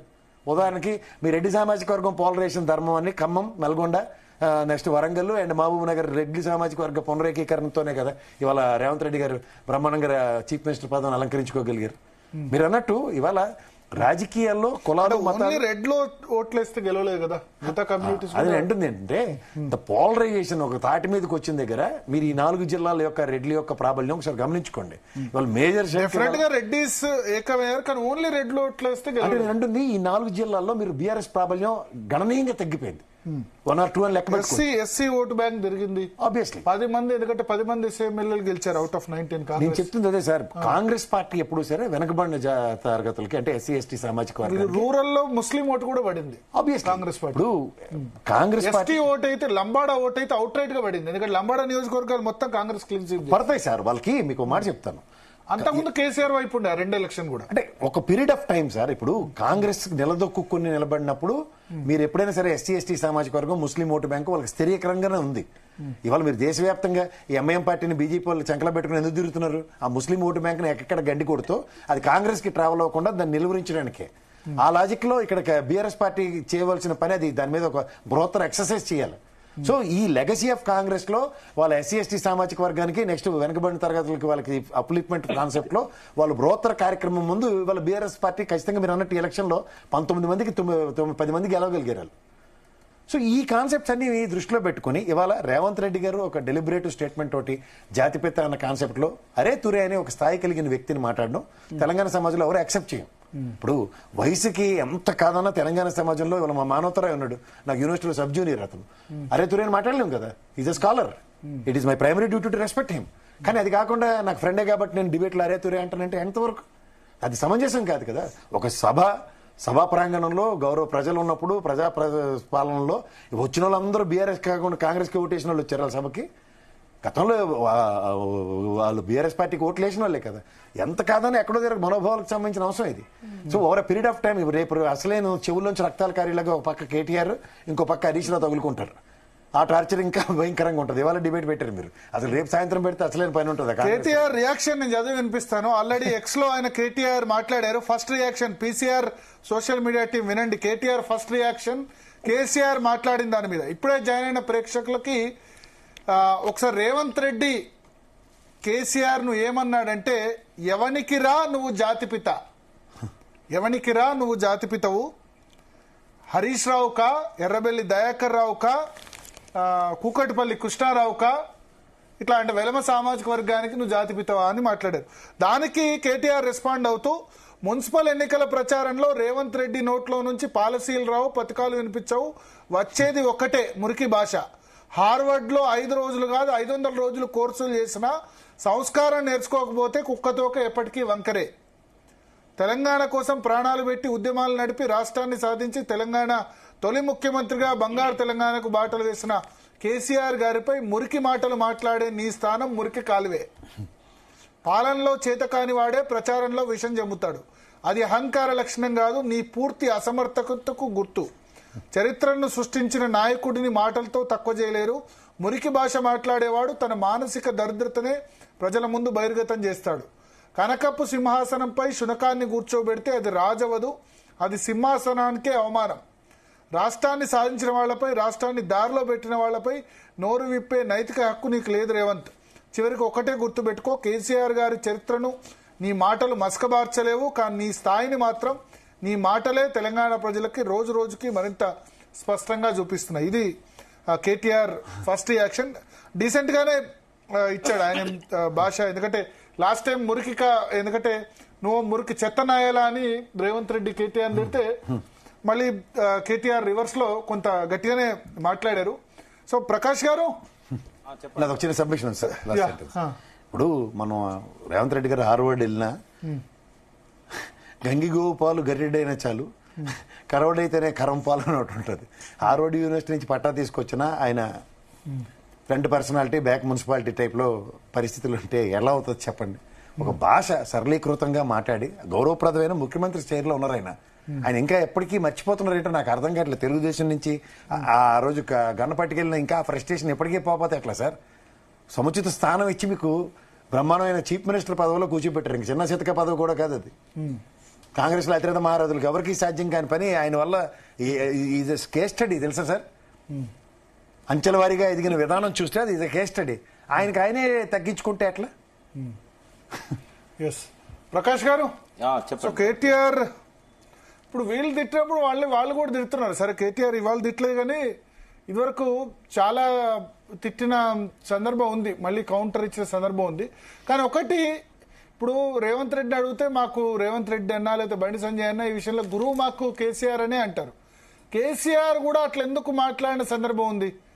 సరే ముఖ్యమంత్రి అయిన తర్వాత తగ్గించారు, కానీ పూర్తిగా తగ్గించలే. ఇప్పుడు కిషన్ రెడ్డిని రండా అన్నారు, ఇట్లా మాట్లాడారు కదా అప్పుడు. ఇప్పుడంటే తగ్గించారు. కొన్ని పదాలు ఎప్పుడైనా దొరవచ్చు. ఇక్కడ ఏంటంటే రాగద్వేషాలకు అతీతంగా నేను పరిపాలన చేస్తాను అని చెప్పి సాక్షాత్తు హైకోర్టు చీఫ్ జస్టిస్ గవర్నర్ గారి సమక్షంలో ప్రమాణ స్వీకారం చేశారు ముఖ్యమంత్రిగా. దానికన్నా కాన్స్టిట్యూషన్ మీద, అదే కదా, భారత రాజ్యాంగం మీద ప్రమాణం చేస్తూ రాగద్వేషాలకు అతీతంగా పరిపాలన చేస్తాను అన్నాడు. నేను మిమ్మల్ని అడుగుతున్నాను భరత్ గారు, రేవంత్ రెడ్డి గారి భాష గాని రేవంత్ రెడ్డి మాట్లాడే విషయాలు గాని రాగద్వేషాలకు అతీతంగా ఉన్నాయా? మీరు చెప్పండి. ఇప్పుడు లేవు. నేను నా ఇనిషియల్ రిమార్క్స్ లోనే చెప్పారు మీరు. అది ప్రతిపక్ష నేతగా ఉన్నప్పుడు మాట్లాడితే హర్షిస్తారు, కానీ అధికారంలోకి వచ్చిన తర్వాత మాట్లాడితే ఎట్టి పరిస్థితుల్లో ప్రజలు హర్షించరు. మన అధికారంకి వచ్చిన తర్వాత మన వర్క్ చూపించాలి. వర్క్ షుడ్ స్పీక్, మాటలు కాదు. మాటల కంటే ఎక్కువ మన పని చూపించాలి. ఎక్కడైనా కూడా ఈ రాగద్వేషాలను రాజ్యాంగం మీద ప్రమాణం చేశారు కాబట్టి దానికి కట్టుబడి ఉండాలి. ఒకటి. రెండవది ఏంటంటే మీరు రాగద్వేషాలు, రాజకీయ నాయకులు రాగద్వేషాలు లేకుండా ఎవరు మాట్లాడట్లేదు. ఏ పార్టీ రాజ్యాంగ వేదికల మీద కూడా అట్లా మాట్లాడకూడదు. అంటే మీది ఒక బాధ్యత గల మీడియా కాబట్టి మీరు ఎప్పుడు వార్నింగ్ చేస్తూనే ఉండాలి. మీరు చేస్తున్నారు కూడా. చాలా వరకు మేము మాట్లాడకుండా చేశారు ముందే మీరు ఉపోద్ఘాతం ఇచ్చి. రెండవది ఏంటంటే ఇందాక ఒక ఆసక్తికరమైన చర్చ వచ్చింది. నేను మిమ్మల్ని మళ్ళొక 3 ప్రశ్నలు వేస్తాను. రేవంత్ రెడ్డి ఎవరు ముఖ్యమంత్రి చేశారు అనే దాని మీద మీరు కొంచెం భిన్నమైన అభిప్రాయం శరత్ గారితో. నేనైతే రేవంత్ రెడ్డి ప్రముఖ పాత్ర, తెలంగాణ రాష్ట్ర సాధనలో కీలక పాత్ర కేసీఆర్ ఎట్లనో కాంగ్రెస్ అధికారంలోకి రావడానికి రేవంత్ రెడ్డి కీలక పాత్ర. ఇన్ టర్మ్స్ ఆఫ్ మనీ, నేను మిమ్మల్ని 3 ప్రశ్నలు అడుగుతాను. మనీ, మీడియా మేనేజ్మెంట్, అన్ని రకాలుగా మీడియా మేనేజ్మెంట్, పాపులారిటీ, 3 రకాలుగా కూడా. మీ నోటితోనే ఆన్సర్ చెప్పిస్తా. 3 ప్రశ్నలు. నంబర్ 1 ఏంటంటే టీడీపీ ఓట్ పర్సెంటేజ్ ఎంత తెలంగాణలో? అంటే ఇవాళ అంటే ఆ ఎలక్షన్ నాటికి 2023 నవంబర్ 29లో ఎలక్షన్ జరిగినాడు. అప్పుడు అంతకు ముందు ఉన్న ఎలక్షన్స్ దృష్టిలో పెట్టుకొని చెప్పండి. 15 మంది ఎమ్మెల్యేలు అంతకు ముందు గెలిపించుకున్నారు. టీడీపీ ఓట్ పర్సెంటేజ్ 15% ఉంది.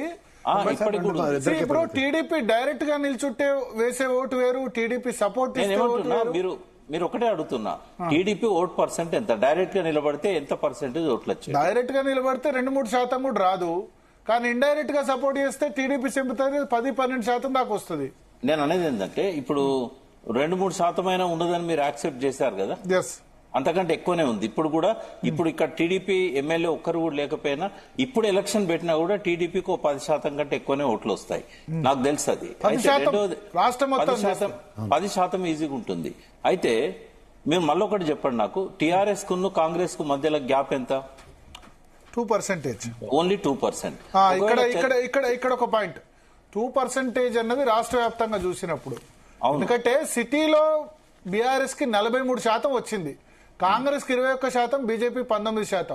రూరల్లో చూస్తే బీఆర్ఎస్ బిలో 30, కాంగ్రెస్ 43-44% వచ్చింది, 12-13% ఉంది. ఏదున్నా కూడా బీఆర్ఎస్ వాళ్ళు మామూలు మెజార్టీతో ఓడిపోలే, ఒక్కొక్కరు 40,000-50,000తో ఓడిపోయినారు. బారింగ్ జిహెచ్ఎంసీ ఏరియా కాకుండా మిగతా ఏరియాలో కాంగ్రెస్ బీఆర్ఎస్ మధ్య ఓటు బ్యాంక్ డిఫరెన్స్ 12-13%. దాన్ని అనాలిసిస్ చేద్దాం. 10-15 సీట్లలో నారో మార్జిన్ తో కూడా ఓడిపోయిన సందర్భాలున్నాయి. 2,000, 1,000, 3,000. ఇక్కడ ఒకటి మనం మాట్లాడుకోవాల్సిన మూడో పాయింట్ ఏంటంటే, చంద్రబాబు నాయుడు ఇక్కడనేమో కాంగ్రెస్ తో అంటే ఏ రకమైన క్యాండిడేట్లు పెట్టకుండా కాంగ్రెస్ తో పొత్తు కలిశాడు, అక్కడనేమో బీజేపీతో పొత్తు కలిశాడు. ఇదేం విధానం అసలు టీడీపీది? ఇది లేకపోతే రేవంత్ రెడ్డి అనేవాడు వచ్చేవాడా? తెలంగాణ ఎలక్షన్ జరిగే నాటికి ఎన్డీఏ అసలు కుదరలే. తెలంగాణ ఎలక్షన్ జరిగే నాటికి ఎన్డీఏ పొత్తు, ఎన్డీఏలో చంద్రబాబు నాయుడు జాయిన్ కాలేదు, ఎన్డీఏలో చంద్రబాబు జాయిన్ అయింది ఫిబ్రవరిలో. అందుకే అంత డైరెక్ట్ గా చేయగలిగారు కాంగ్రెస్ కి.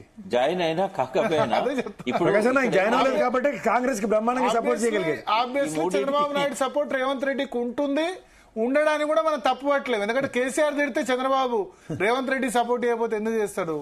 ఇవాళ చంద్రబాబు మాత్రం జాతిపిత, మన రేవంత్ రెడ్డి మాత్రం చంద్రబాబు జాతిపిత. ఆ జాతిపితకు కావలసినంత గౌరవం ఇవ్వడానికి ఇక్కడ తెలంగాణ జాతికి ద్రోహం చేసే స్థాయి. ఎప్పుడు ఎందుకు టీఆర్ఎస్ లేకపోతే ఎప్పుడు చంద్రబాబు మీద ఎందుకు పడి ఏడుస్తారు?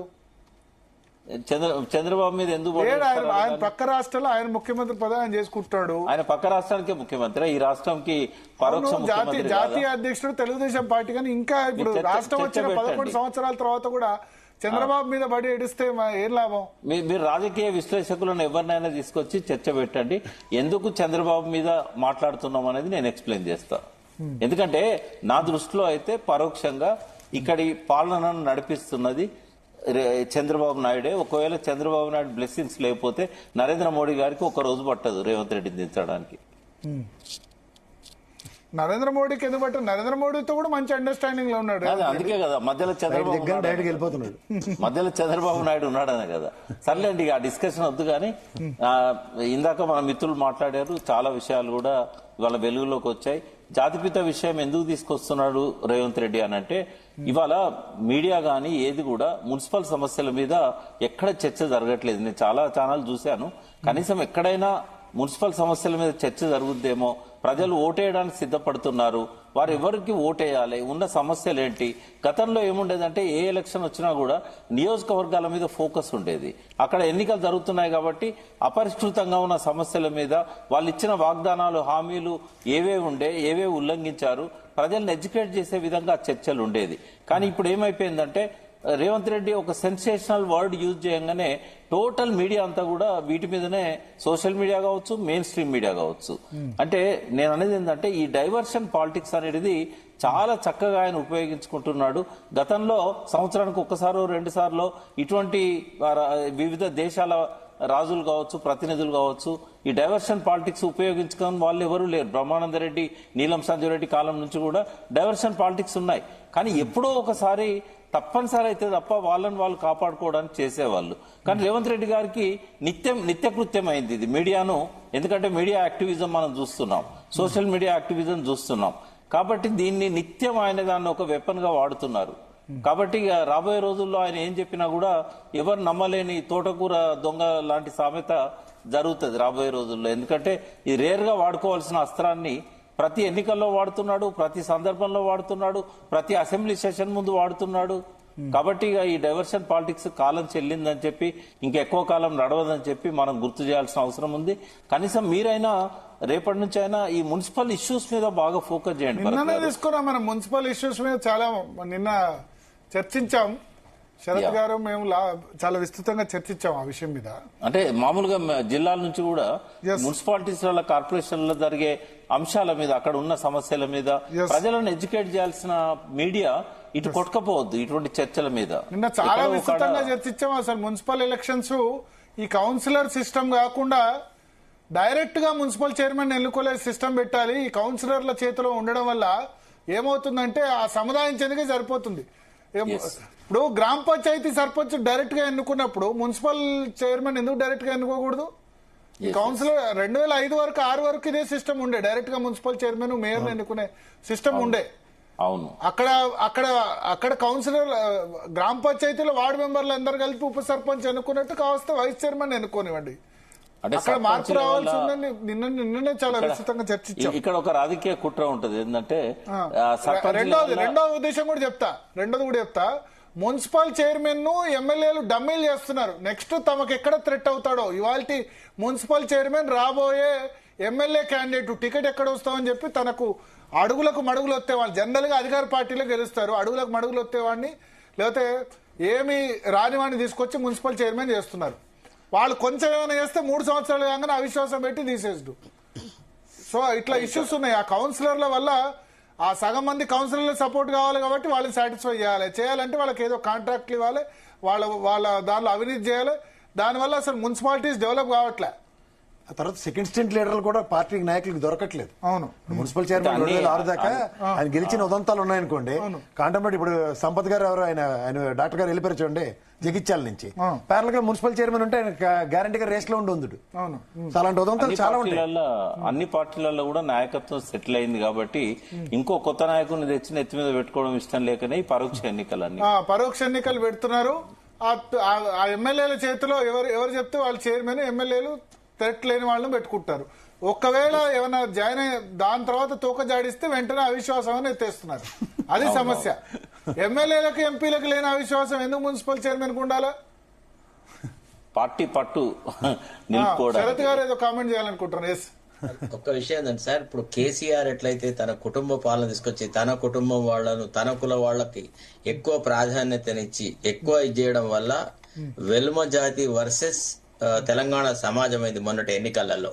రేపు భవిష్యత్తులో ఇప్పుడు మనము బీసీ ఉద్యమాల పర్యవసానం అనుకోండి, ఇతరత్రం అనుకోండి, ఈసారి లోకల్ బాడీస్ ఎన్నికల్లో మేము ప్రజల దగ్గరికి పోయినప్పుడు గమనించింది ఏంటంటే జనరల్ స్థానాల్లో కూడా రెడ్లు నామినేషన్ వేస్తానంటే బీసీలు వ్యతిరేకించినారు.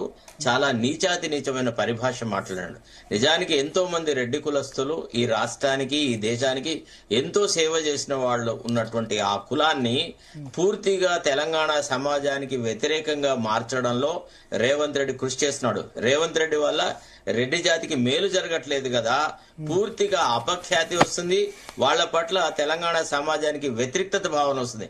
అందరు రెడ్లు రేవంత్ రెడ్లే అని అనుకునే పరిస్థితి వస్తుంది. ఇప్పుడు గొప్ప గొప్ప నాయకులు ఉన్నటువంటి పార్టీ, గొప్ప గొప్ప నాయకులను అందించినటువంటి కాంగ్రెస్ పార్టీలో రెడ్ల ప్రాధాన్యత పూర్తిగా సర్వనాశనమై అసలు కాంగ్రెస్ పార్టీ రేవంత్ రెడ్డి పరిపాలన అనంతరం నామరూపాలు లేకుండా పోతుంది సార్. మున్సిపల్ ఎన్నికలలో కూడా Revanth Reddy will pay heavy price for whatever he's happened. తర్వాత రేపు నాకు వర్కింగ్ డే కాబట్టి దయచేసి ఒకసారి మానవతారాయ్ గారి విషయం తీసుకుందాం. మానవతారాయ్ గారు అనొచ్చా ముఖ్యమంత్రి అట్లా 17 సంవత్సరాలు పెద్ద ఆయన్ని పెట్టుకుని ఎవడికి రా జాతిపిత అని చెప్పి రా అని అనొచ్చా అట్లా? ఇప్పుడు జాతిపిత అనేటువంటి పదం యొక్క అర్థాన్ని దాని విలువను దిగజారుస్తున్నారు. అంటే ప్రతి రాష్ట్రానికి ఒక జాతిపిత కాదు, కేసీఆర్ గారు జాతిపిత కాదు అనొచ్చు. బట్ ఎవనికిరా జాతిపిత, ఎవనికిరా తెలంగాణ మాండలికంలో అన్నాడు. ఆయన సన్యాసి మాట నడపట్లేదు, ఒక రాజకీయ నాయకుడు, కాంగ్రెస్ పార్టీ నాయకుడు అండి. ఇప్పుడు ముళ్ళును ముళ్ళుతోనే తీయాలన్న సిద్ధాంతం రేవంత్ రెడ్డిది. ఇలా కేసీఆర్ తెలంగాణ ఉద్యమంలో ఏ విధంగా కేసీఆర్ వచ్చాడు రేవంత్ రెడ్డిని ఇప్పుడు తిట్టాడా? తిట్టకపోయినా ఇప్పుడు అది తిట్టు కాదు కదా. ఎవరికి రా జాతిపిత అంటే దాన్ని జాతిపిత అర్థాన్ని మీరు దాన్ని పోగొడుతున్నారు. జాతిపిత అంటే ఒక్కరే ఉంటారు, ప్రతి రాష్ట్రానికి జాతిపితలు ఉండరు. ఎవడు పడితే వాడిని జాతిపిత అనకూడదు. మద్యం దాగే వాళ్ళని, తర్వాత పాస్పోర్ట్ కేసులు ఇరకపోయిన వాళ్ళని, తర్వాత లూటీ చేసిన వాళ్ళని, వీళ్ళందరినీ జాతిపితలు అంటే రేపు పొద్దున ఎవరిననాలు చెప్పండి, ఇక మాఫియా గ్యాంగ్ ని మొత్తాన్ని కూడా అనాల్సి వస్తుంది. కాబట్టి దాన్ని ఆయన ఏంటంటే తెలంగాణ రాజకీయ సభ జరుగుతున్నప్పుడు ఆ విధంగా మాట్లాడతారు. ఏం బూత్ కాదు కదా అది. ఏం బూత్ పార్లమెంట్ అసెంబ్లీలో చట్టసభల్లో నిషేధించదగ్గ పదం అదేమన్నా? ఎవరికి రా జాతిపిత మీరు ఇట్లా ఈ విధంగా దిగజారుస్తున్నారు అని ఆయన మాట్లాడటం జరిగింది. అందులో ఎవడు పడితే వాడిని జాతిపిత అంటే దాని పదానికి అర్థం ఏం కావాలా? అని చెప్పి మాట ఆయన నిజంగా చెప్తాను. జాతిపిత అనే వెల్మ ఎమ్మెల్యేల పేర్లు అందరూ చెప్పాడు. అవును, వాళ్ళకి అయితారేమని చెప్పారు, తప్పేముంది. అయితే హరీష్ రావుకు, కూకట్పల్లి కృష్ణారావుకు, ఎర్రబెల్లి దయాకర్ రావుకు అయినప్పుడు మీ దానిలో ఉన్న జూపల్లి కృష్ణారావుకు, తర్వాత మదన్ మోహన్ రావుకు, ప్రేమ్ సాగర్ రావుకు, విజయరమణారావుకు, కల్వకుట్ల రమ్యారావుకు, వీళ్ళందరికీ కూడా జాతిపితనే. మీ దానిలో కూడా ఉన్నారు వెల్మ. కాంగ్రెస్ పార్టీలో వెల్మ లేకుండా లేరా? చెప్పండి భరత్ గారు, వాళ్ళ పార్టీలో ఎవరు నాయకులు ఉన్నారో వాళ్ళకైతారు, మిగతా పార్టీలో ఉన్న వాళ్ళకి ఎందుకు?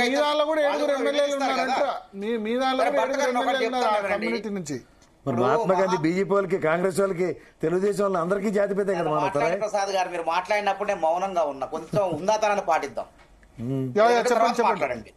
చెప్పండి. ఇప్పుడు అది ప్రసంగమే అడ్డుగల భరత్ గారు చెప్తా, వారికి నేను చెప్తాను సమాధానం. చెప్పండి. అసలు జాతిపిత మహాత్మా గాంధీ ఎందుకయిండు? ఆయన ఆగర్భ శ్రీమంతుడు, బారిస్టర్ చదువుకొని భారతదేశం 1914లో వచ్చి అహింసాయుత సిద్ధాంతం ద్వారా భారతదేశానికి స్వతంత్రాన్ని సంపాదించిండు. గోసిగుడ్డ కట్టుకున్న, ఒంటి మీద బట్టలు లేవు, గోసిగుడ్డ కట్టుకొని సాధారణమైన జీవితం గడుపుకుంటూ బ్రిటిష్ వాళ్ళపై పోరాటం చేసిండు. తర్వాత ప్రధానమంత్రి కావచ్చు ఈ దేశానికి. ఆయన నాకు పదవులు వద్దని పదవిని త్యాగం చేసి ఎవరైతే 9.5 సంవత్సరాలు జైలుకు పోయిండో నెహ్రూ, అట్లాంటి వాళ్ళు నెహ్రూ కూడా 98% ఆస్తులు భారత ప్రభుత్వానికి అప్పచెప్పిండు ఆయన. ప్రయాగరాజ్ లేదా అలహాబాద్ లో ఉన్న ఆనంద భవన్ ని, ఖరీదైన భవన్ అంటే ఆ రోజుల్లో 300 కోట్ల విలువైన ఆస్తుల్ని భారత ప్రభుత్వానికి అప్పచెప్పిండు నెహ్రూ. మరి కేసీఆర్ గారు అప్పచెప్పారా? పోనీ మహాత్మా గాంధీ లాగా పక్కన నుండి మీరు ప్రధాని గాండి అని నెహ్రూ గారు అన్నట్లు, అంటే ఇతర నాయకులు సూచించినట్లు కేసీఆర్ గారు దళిత ముఖ్యమంత్రిని చేస్తా, దళితుడిని ముఖ్యమంత్రి చేస్తా అన్నాడు.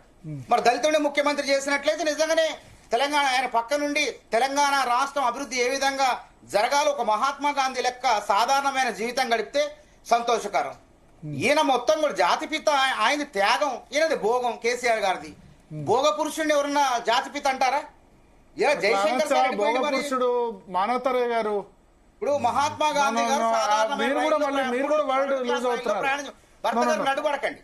మహాత్మా గాంధీ గారు రైల్లో ఎడిపోయిన ఇప్పుడు ఒక్క నిమిషం ఆధారమైన రైలు ఒక్క నిమిషం మహాత్మా గాంధీ గారు నెహ్రూను బీజేపీ వాళ్ళు అంటారు, కరెక్ట్ అవుతా? నెహ్రూను విలాస పురుషుడు బీజేపీ వాళ్ళు అంటారు. నెహ్రూను విలాస పురుషుడని బీజేపీ వాళ్ళు సోషల్ మీడియాలో రాస్తారు. మీరు యాక్సెప్ట్ చేస్తారా? అట్లా అనేది కేసీఆర్ గారి పట్ల మీరు వాడిన వర్డ్ కరెక్ట్ కాదు. అది నేను కరెక్టే అంటున్నా. ఎలా కరెక్ట్? అది కరెక్ట్ కాదు అంటున్నా నేను. అన్పార్లమెంటరీ వర్డ్స్ వద్దు డిబేట్ లో. రేవంత్ రెడ్డి గురించి ఆ వర్డ్ వాడిని నేను ఆబ్జెక్ట్ చేస్తా. అంటే మీరు మాట్లాడండి, మీరు అన్పార్లమెంటరీ వర్డ్ వాడితే ఎట్లా? మాట్లాడండి భరత్ గారు, నేను అనేది మీ విజ్ఞతకే వదిలేస్తాను. మీరు విత్డ్రా చేసుకుంటే మరి ఇప్పుడు నెహ్రూ గారు విలాస పురుషుడు, ఓకే. నెహ్రూ గారిని మేమన్నా జాతిపిత అన్నావా? కాంగ్రెస్ నాయకులు కానీ ఎవరన్నా అన్నారా? మహాత్మా గాంధీనే ఈ దేశం మొత్తం అన్నది. ఆర్ఎస్ఎస్ లో కూడా ఒక వర్గం మహాత్మా గాంధీని ఆరాధిస్తారు. ఎవరైతే నాథురామ్ గాడ్సే సంబంధించిన వాళ్ళు ఉన్నారో వాళ్ళు విభేదిస్తారు. కానీ వాళ్ళు కూడా ఆయన జాతిపిత కాదు అని మాత్రం ఎక్కడ అనలే. అది గుర్తుపెట్టుకోండి. జాతిపిత, తెలంగాణ జాతిపిత జయశంకర్ అయితే దాని గురించి తన జీవితాన్ని త్యాగం చేసి తన జీవితాంతం తెలంగాణ సిద్ధాంతాన్ని ఇతరులకు నూరుపోసి తెలంగాణ రాష్ట్ర ఏర్పాటులో చివరకు ఏమీ లేకుండా చనిపోయినటువంటి వ్యక్తి ఆయన జాతిపిత అయితుడు. గాని అయితే గీతే కేసీఆర్ ఎట్లయితాడు? కేసీఆర్ అయితే గీతే భూతిపిత అయితుడు. రాజకీయాల్లో బూతులు ప్రవేశపెట్టిన వ్యక్తి కేసీఆర్. మీకు ఆ ఒపీనియన్ ఉండొచ్చు, కాకపోవచ్చు అని మీ ఒపీనియన్ ఉండొచ్చు, కానీ ఆ వర్డ్ పట్ల ఆబ్జెక్షన్ వ్యక్తం. ఏం వర్డ్ మీరు అన్నది? మీరు వాడిన వర్డ్ నేను మళ్ళీ వాడలేను. ఏం వర్డ్? నేనేం వాడని చెప్పండి. భోగ పురుషుడు. అవును, భోగం. త్యాగం భోగం వేరండి, తప్పది. ఆ మాట చాలా తప్పది. ఎందుకంటే ఇప్పుడు జవహర్లాల్ నెహ్రూ విలాస పురుషుడు, విలాసవంతుడు అనండి ఒప్పుకుంటాం. అందుకని ఏమంటారు? తప్పు అంటారు. 200 మానవతరాన్ని మళ్ళీ చెప్తున్నాను, విలాసవంతమైన జీవితం అనుభవిస్తూ నార్మల్ లైఫ్ లేదని మా అన్న ఒప్పుకుంటా. కానీ భోగ పురుషుడు అని మాత్రం నేను ఆస్తుల్ని భారత ప్రభుత్వానికో తెలంగాణ ప్రభుత్వానికి ఇచ్చిండా కేసీఆర్? ఏమన్నా సరే అవన్నీ మాట్లాడి కాదంటే మానవతరాయ్ గారు అవన్నీ మాట్లాడి ఒప్పుకుంటా. కానీ భోగ పురుషుడు అని మాట మాత్రం అన్పార్లమెంటరీ వర్డ్. అదే చెప్తాను. అందుకని మీరు అది విత్డ్రా చేసుకుంటే మనిషికి స్లిప్ ఆఫ్ టంగ్ చాలా జరుగుతుంది. దాన్ని విత్డ్రా చేసుకుంటే కరెక్ట్. అది దళితుల్ని మోసం చేసిన వ్యక్తి జాతిపిత ఎట్లయితారండి? ఇలా మంది మీరు మాట్లాడి మానవతరాయ్ నేను కాదన్ను. కానీ మీరు భోగ పురుషుడు అని కేసీఆర్ పదాన్ని మాత్రం విరమించుకోండి. మీరు ఇవన్నీ మాట నేను ఒప్పుకుంటా. భోగ పురుషుడు అనే పదం నాట్ యాక్సెప్టబుల్, అన్పార్లమెంటరీ. విలాసవంతమైన జీవితం అన్పార్లమెంటరీ ఎక్కడ మాట్లాడినా అదే చెప్తున్నాను కదా, భోగ పురుషుడు అన్పార్లమెంటరీ. ఆ పదాలు వాడలేదా నేను? ఎట్లా అవుతున్నా అంటన్నా? 200 ఎకరాల ఫామ్ హౌస్ లో ఉండే ఒక వ్యక్తి ఆయన త్యాగ పురుషుడు అంటారా, భోగ పురుషుడు అంటారా? విలాసవంతమైన జీవితం అని చెప్పండి, లగ్జరియస్ లైఫ్ లీడ్ చేస్తారని చెప్పండి. ఇవన్నీ పదాలు యాప్ట్. జాతి పితకు 200 ఎకరాలు అవసరమా? 1000 ఎకరాలు అట. 200 ఎకరాలు అవసరమా జాతి పితకి? 200 కాకపోతే 2000 ఎకరాలు అండి. నాకు అది కాదు. అక్కడ మీరు పదవి వాడింది తప్పు. ఇది నా అభిప్రాయం. ఇవ్వమనండి. అప్పుడు ప్రజలు మహానుభావుడు అంటారు. జాతి పిత కూడా అందరూ గుర్తుపెట్టుకోండి. జాతి పిత అనే పదం అందరికీ వాడకూడదు. ఆ చట్టరీత నేరం కూడా అవుతుంది. ఎవడు పడితే వాడు ఇవాళ మాట్లాడతాడు. మళ్ళీ చెప్తున్నాను, మహాత్మా గాంధీ గారికి జాతిపిత హోదా, ఆయన ఆస్తులు త్యాగం చేశాడు, లేకపోతే జవహర్లాల్ నెహ్రూ గారిని ప్రధానమంత్రి చేశాడని ఇవ్వలేదు. ఆయన భారత ఉద్యమంలో, భారత స్వతంత్ర ఉద్యమంలో ఆయన త్యాగాలకి, ఆయన అనిర్వచనీయమైన పనికి ప్రజలు గుర్తించారు. పదవి తీసుకోలేదు, గుర్తుపెట్టుకోండి. ఆయన ప్రధానమంత్రి పదవి తీసుకోలేదు. నేను అదే చెప్తున్నా, తీసుకోలేదు. ఆయనకి ఆఫర్ కూడా చేయలే. ఆయన ముఖ్యమంత్రి అయినా లేదా? అది త్యాగం అవుతుందా? భోగం కాదా? దళితుడిని ముఖ్యమంత్రి చేస్తారని చెప్పి మోసం చేయటం ఏమంటారు? దాన్ని చీటింగ్ అంటారా? ఒక కాలర్ లైన్ లో ఉన్నారు మనతో పాటు. మాట్లాడుతున్నాడు కూర్చొని మీరు. ఒక కాలర్ లైన్ లో ఉన్నారు. అర్థం పడతా ఉండాలా? మానవతారయ్య గారు ఒక్క నిమిషం. ఒక కాలర్ లైన్ లో ఉన్నారు. ఎవరు మాట్లాడేది? హలో సార్, నేను శ్రీనివాస్ సార్. శ్రీనివాస్ గారు చెప్పండి. ఈ భోగ పురుషుని పార్టీలో మానవతర ఎట్లా జాయిన్ అయింది సార్? వదిలేండి. పర్సనల్ గా వద్దండి, వదిలేండి. మానవతరాయ్ గారు ఎట్లా జాయిన్ అయింది భోగ పురుషుని పార్టీలో? ఆయన టీఆర్ఎస్ లో జాయిన్ అయిన దాని గురించి మాట్లాడుతున్నారు. టీఆర్ఎస్ లో ఎలక్షన్ ముందు జాయిన్ అయిన దాని గురించి ఆయన మాట్లాడుతున్నారు. రాజకీయాల్లో జాయిన్ కావడానికి దానికి దీనికి సంబంధం ఉందా అంటన్నా? దానికి దీనికి ఏమైనా సంబంధం ఉందా? నేను పార్టీలో జాయిన్ కావడానికి ఇక్కడ చర్చ ఏంది? జాతి పిత అనడానికి అర్హతలు ఏంటి? జయశంకర్ లాగా ఆయన వివాహం చేసుకోకుండా తెలంగాణ సిద్ధాంతాన్ని పట్టుకొని ఉన్నాడా? లేదా 200 ఎకరాల ఫామ్ హౌస్ లో 1 ఎకరం ఉన్న అమరవీరులకు ఇచ్చిండా? 100 గాంధీ గారు లెక్క సాధారణ రైలు ప్రయాణం చేసిండా? 100 కోట్ల విమానం కొనుక్కొని తిరుగుతుండే వాళ్ళ జాతి పితలు అంటారా? దీనికి సమానం చెప్పు. నువ్వు గాంధీ గారు ఆస్తులు రాసి ఇచ్చారు, నేనే ఎక్కడ చదవలేదు చరిత్రలో. మీరు తెలుసుకోండి. గాంధీ గారు శ్రీమంతుడు, సాధారణ జీవితం కలిపి గుర్తుపెట్టుకోండి. ఆయన ఆస్తులను రాసి ఇచ్చారు, జీవితం సబర్మతి ఆశ్రమాలు పెట్టుకొని సాధారణ జీవితం కలిపిండు. అంటే సాధారణ జీవితం కలిపాడు కాదంటే 600 కోట్లు దానం చేసిన గౌతమ్ బుద్ధుడు ఉన్నాడు. ఆయన సన్యాసం అయిపోయాడు, ప్రవచనాలు చెప్పుకుంటూ ఉన్నాడు. కానీ రాజ్యాన్ని అని ఆయన వదిలించాడు. అందుకని ప్రజలకే ఇచ్చలేదు. పదవిని త్యాగం చేసి ఏం పదవి అండి? ఆయన స్వతంత్ర ఉద్యమకారుడు. స్వతంత్ర ఉద్యమంలో ఆయన పదవి చేయలేదు. స్వతంత్రం సాధించాలన్న చిత్తశుద్ధితో పనిచేశాడు. ఏ విధంగా జాతిపిత అవుతారండి? ఏ విధంగా అంటే మహాత్మా గాంధీ ఎలా అయ్యాడు, ఇక్కడ ఈయన కూడా అదే అవుతాడు. మహాత్మా గాంధీ పదవి తీసుకోలేదు. పదవి క్రైటీరియా కాదు. పదవి తీసుకోలేదు. పదవి క్రైటీరియా కాదు. మహాత్మా గాంధీ ప్రజలందరి తరఫున, ఆ రోజున కాంగ్రెస్ నాయకులు అందరి తరఫున ఆయన మాట్లాడాడు. ఎట్లా జాతిపిత అవుతాడు అంటన్నా? ఎలా అవుడు? మీరు నేను కాదు కదా ఇచ్చేది. జాతిపిత బిరుదు భారతదేశంలో భారతరత్న ఇచ్చినట్టు ఎవరండి? ప్రజల గుండెల నుంచి ఆ విధంగా ఆయన గుర్తింపు పొందుకుంటాడు. అది ప్రజలు ఇచ్చేది, మీరు నేను కాదు. శంకర్ సార్ విగ్రహం బీఆర్ఎస్ ఆఫీస్ లో ఎందుకు ఉందండి? ఎందుకు పెట్టుకున్నారు అక్కడ? దేవుడు ఆయన, తెలంగాణ ఉద్యమానికి ప్రేరణ. దేవుడు కాదు, ఆ రోజు ఉద్యమంలో మీకు తెలియదు, మేము ఉన్నాం కాబట్టి. ఎందుకు తెలియదు? జయశంకర్ సార్ ఉద్యమకారులంతా జాతిపిత అంటారు. అంటారండి, సమాజం మొత్తం కూడా ఆయనే జాతిపిత అంటారు. జయశంకర్ సార్ ఎవ్వరూ తగ్గించలేరు. జయశంకర్ సార్ త్యాగాలు అనిర్వచనీయం. జనార్దన్ రావు వరంగల్ వీళ్ళంతా అండి వాళ్ళ తెలంగాణ ఉద్యమాన్ని నూరు పోసింది కేసీఆర్ కి. అవును సార్, కాబట్టి కేసీఆర్ గౌరవించి మహాత్మా గాంధీకి విద్యా బుద్ధులు స్వతంత్ర సమరం చేసిన ఒక బాట క్రియేట్ చేసిన వాళ్ళు ఎవరికి జాతిపిత రాలే కదా. పిలవట్లేదు అది. ఏ సార్, బారిస్టర్ చదువు చెప్పిన గాంధీ గారి ప్రొఫెసర్లు ఎవరికి జాతిపిత ఇవ్వలే కదా. అరే ప్రజల గుండెల్లో ఉంది జాతిపిత. అదే చెప్తున్నా, ప్రజల గుండెల్లోంచి జాతిపిత అన్న భావం రావాలి. గాంధీ జాతిపిత కాదు. మీకు ఒకరికి రాలేదని ప్రజలకు తెలంగాణ సమాజంలో ఎంతమందికి జాతిపిత భావం ఉందో కనుక్కోండి, పోలింగ్ పెట్టండి, తెలుస్తుంది. కాదు మానవతారాయ్ గారు, మహాత్మా గాంధీకి బిరుదు ఎవడేవులే, ఆయన ప్రజల గుండెల్లో అనిర్వచనీయంగా ఆయన జాతిపిత కింద గర్వం పొందాడు ఆయన. శాస్త్రీయబద్ధంగా అలాగే ఇక్కడ కూడా కేసీఆర్ గారు కొంతమంది ప్రజల గుండెల్లో జాతిపిత కింద ఉన్నాడు. ఇందులో వితండవాదం ఏముంది? అది ఏం సార్, అది భారతరత్నంలో బిరుదిచ్చేది కాదు కదా. ఎందుకు బిరుదిచ్చారు? నేను మీరు వాదులాడుకోవడానికి. ఒకసారి బీఆర్ఎస్ వెర్షన్ తీసుకుందాం. మనతో పాటు కురువ విజయ్ గారు జాయిన్ అవుతున్నారు. విజయ్ గారు నమస్కారం అండి. భరత్ గారు నమస్కారం అండి. యా, సో మీరు డిబేట్ ఫాలో అవుతున్నారా? ఇప్పుడే జాయిన్ అవుతున్నారు. అయితే రేవంత్ రెడ్డి ఇవాళ మాట్లాడారు, ఎవరికి నువ్వు జాతిపిత అని చెప్పి వెల్మా ఎమ్మెల్యేస్ అందరి పేర్లు తీసుకున్నారు. బీఆర్ఎస్ లో ఉన్న వాళ్ళందరి పేర్లు తీసుకుని వాళ్ళందరికీ జాతిపితవా అంటే ఇది ఎక్కడ స్టార్ట్ అయిందంటే, మీరు బీఆర్ఎస్ అందరూ కూడా నోటీస్ ఇచ్చినప్పుడు జాతిపితకే నోటీస్ ఇస్తారా అన్న దాంతో స్టార్ట్ అయింది. ఆయన ఎట్లా జాతిపిత అవుతారన్న సందర్భంలో రేవంత్ రెడ్డి ఆ వ్యాఖ్యలు చేశారు. భరత్ గారు, ముందుగా జీ తెలుగులో ఉన్నటువంటి ప్యానల్ మిత్రులకు, అదేవిధంగా జీ తెలుగు ప్రేక్షకులందరూ కూడా నమస్కారం, శుభ సాయంత్రాలండి.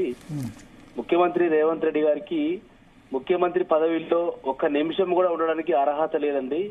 ఎందుకంటే రాజ్యాంగం మీద ప్రమాణం చేసి ఎలాంటి ఎవరి పక్షపాతం లేకుండా రాష్ట్రాన్ని నడిపిస్తామని చెప్పేసి ప్రమాణం చేశాడు ముఖ్యమంత్రి గారు. ఒక పక్షపాత ధోరణితో ఒక సామాజిక వర్గాన్ని టార్గెట్ చేస్తూ ఈ రకంగా మాట్లాడడం అంటే ఇది ప్రజాస్వామ్యాన్ని, రాజ్యాంగానికి విరుద్ధంగా వారు మాట్లాడుతా ఉన్నారు. కాబట్టి తక్షణమే వారు ఆ ముఖ్యమంత్రి పదవి నుంచి వెళ్లిపోవాలని చెప్పేసి నేను డిమాండ్ చేస్తా ఉన్నా. ఇప్పుడు కాంగ్రెస్ పార్టీలో అదే విలమ సామాజిక వర్గానికి సంబంధించిన నాయకులు లేరా? తన మంత్రివర్గంలో కేబినెట్ లో ఉన్నటువంటి మంత్రులు లేరా? మరి ఎందుకు ఇట్లా ఒక వర్గాన్ని పట్టుకొని ఎందుకు ఇట్లా ఈ రకమైన హేట్రెడ్ స్పీచ్లు ఇస్తా ఉన్నాడు? ఇప్పుడు ముఖ్యమంత్రి గారు హార్వర్డ్ యూనివర్సిటీలో 5 రోజులు ఏదో పైసలు పెట్టి ఏదో సర్టిఫికేట్ కొనుక్కొచ్చుకున్నాను అంటున్నాడు. 5 రోజులు కాదు, 500 రోజులు కోర్సు చేసినా కూడా ఆయన సంస్కారంలో మార్పు రావడం కల్లాగా మనం భావించాలి. ఇప్పుడు ఆయన మున్సిపల్ ఎన్నికల ప్రచారంలో ఏదైనా ప్రజలకు సంబంధించిన అంశాలని, రైతులకు సంబంధించిన రైతు బంధును, ఏదో వారు ఇచ్చినటువంటి గ్యారంటీలు, హామీలను గురించి మాట్లాడతారని అనుకున్నారు. వారి నోట్లో నుంచి పాలసీలు రావు, పథకాలు వినిపించవు. ఈ మురికి భాష, ఈ కంపు భాష వినలేక మా చాలా మంది తెలంగాణలో ఉన్నటువంటి యువకులు, విద్యార్థులు, టీవీలు, చిన్నపిల్లలు కూడా టీవీ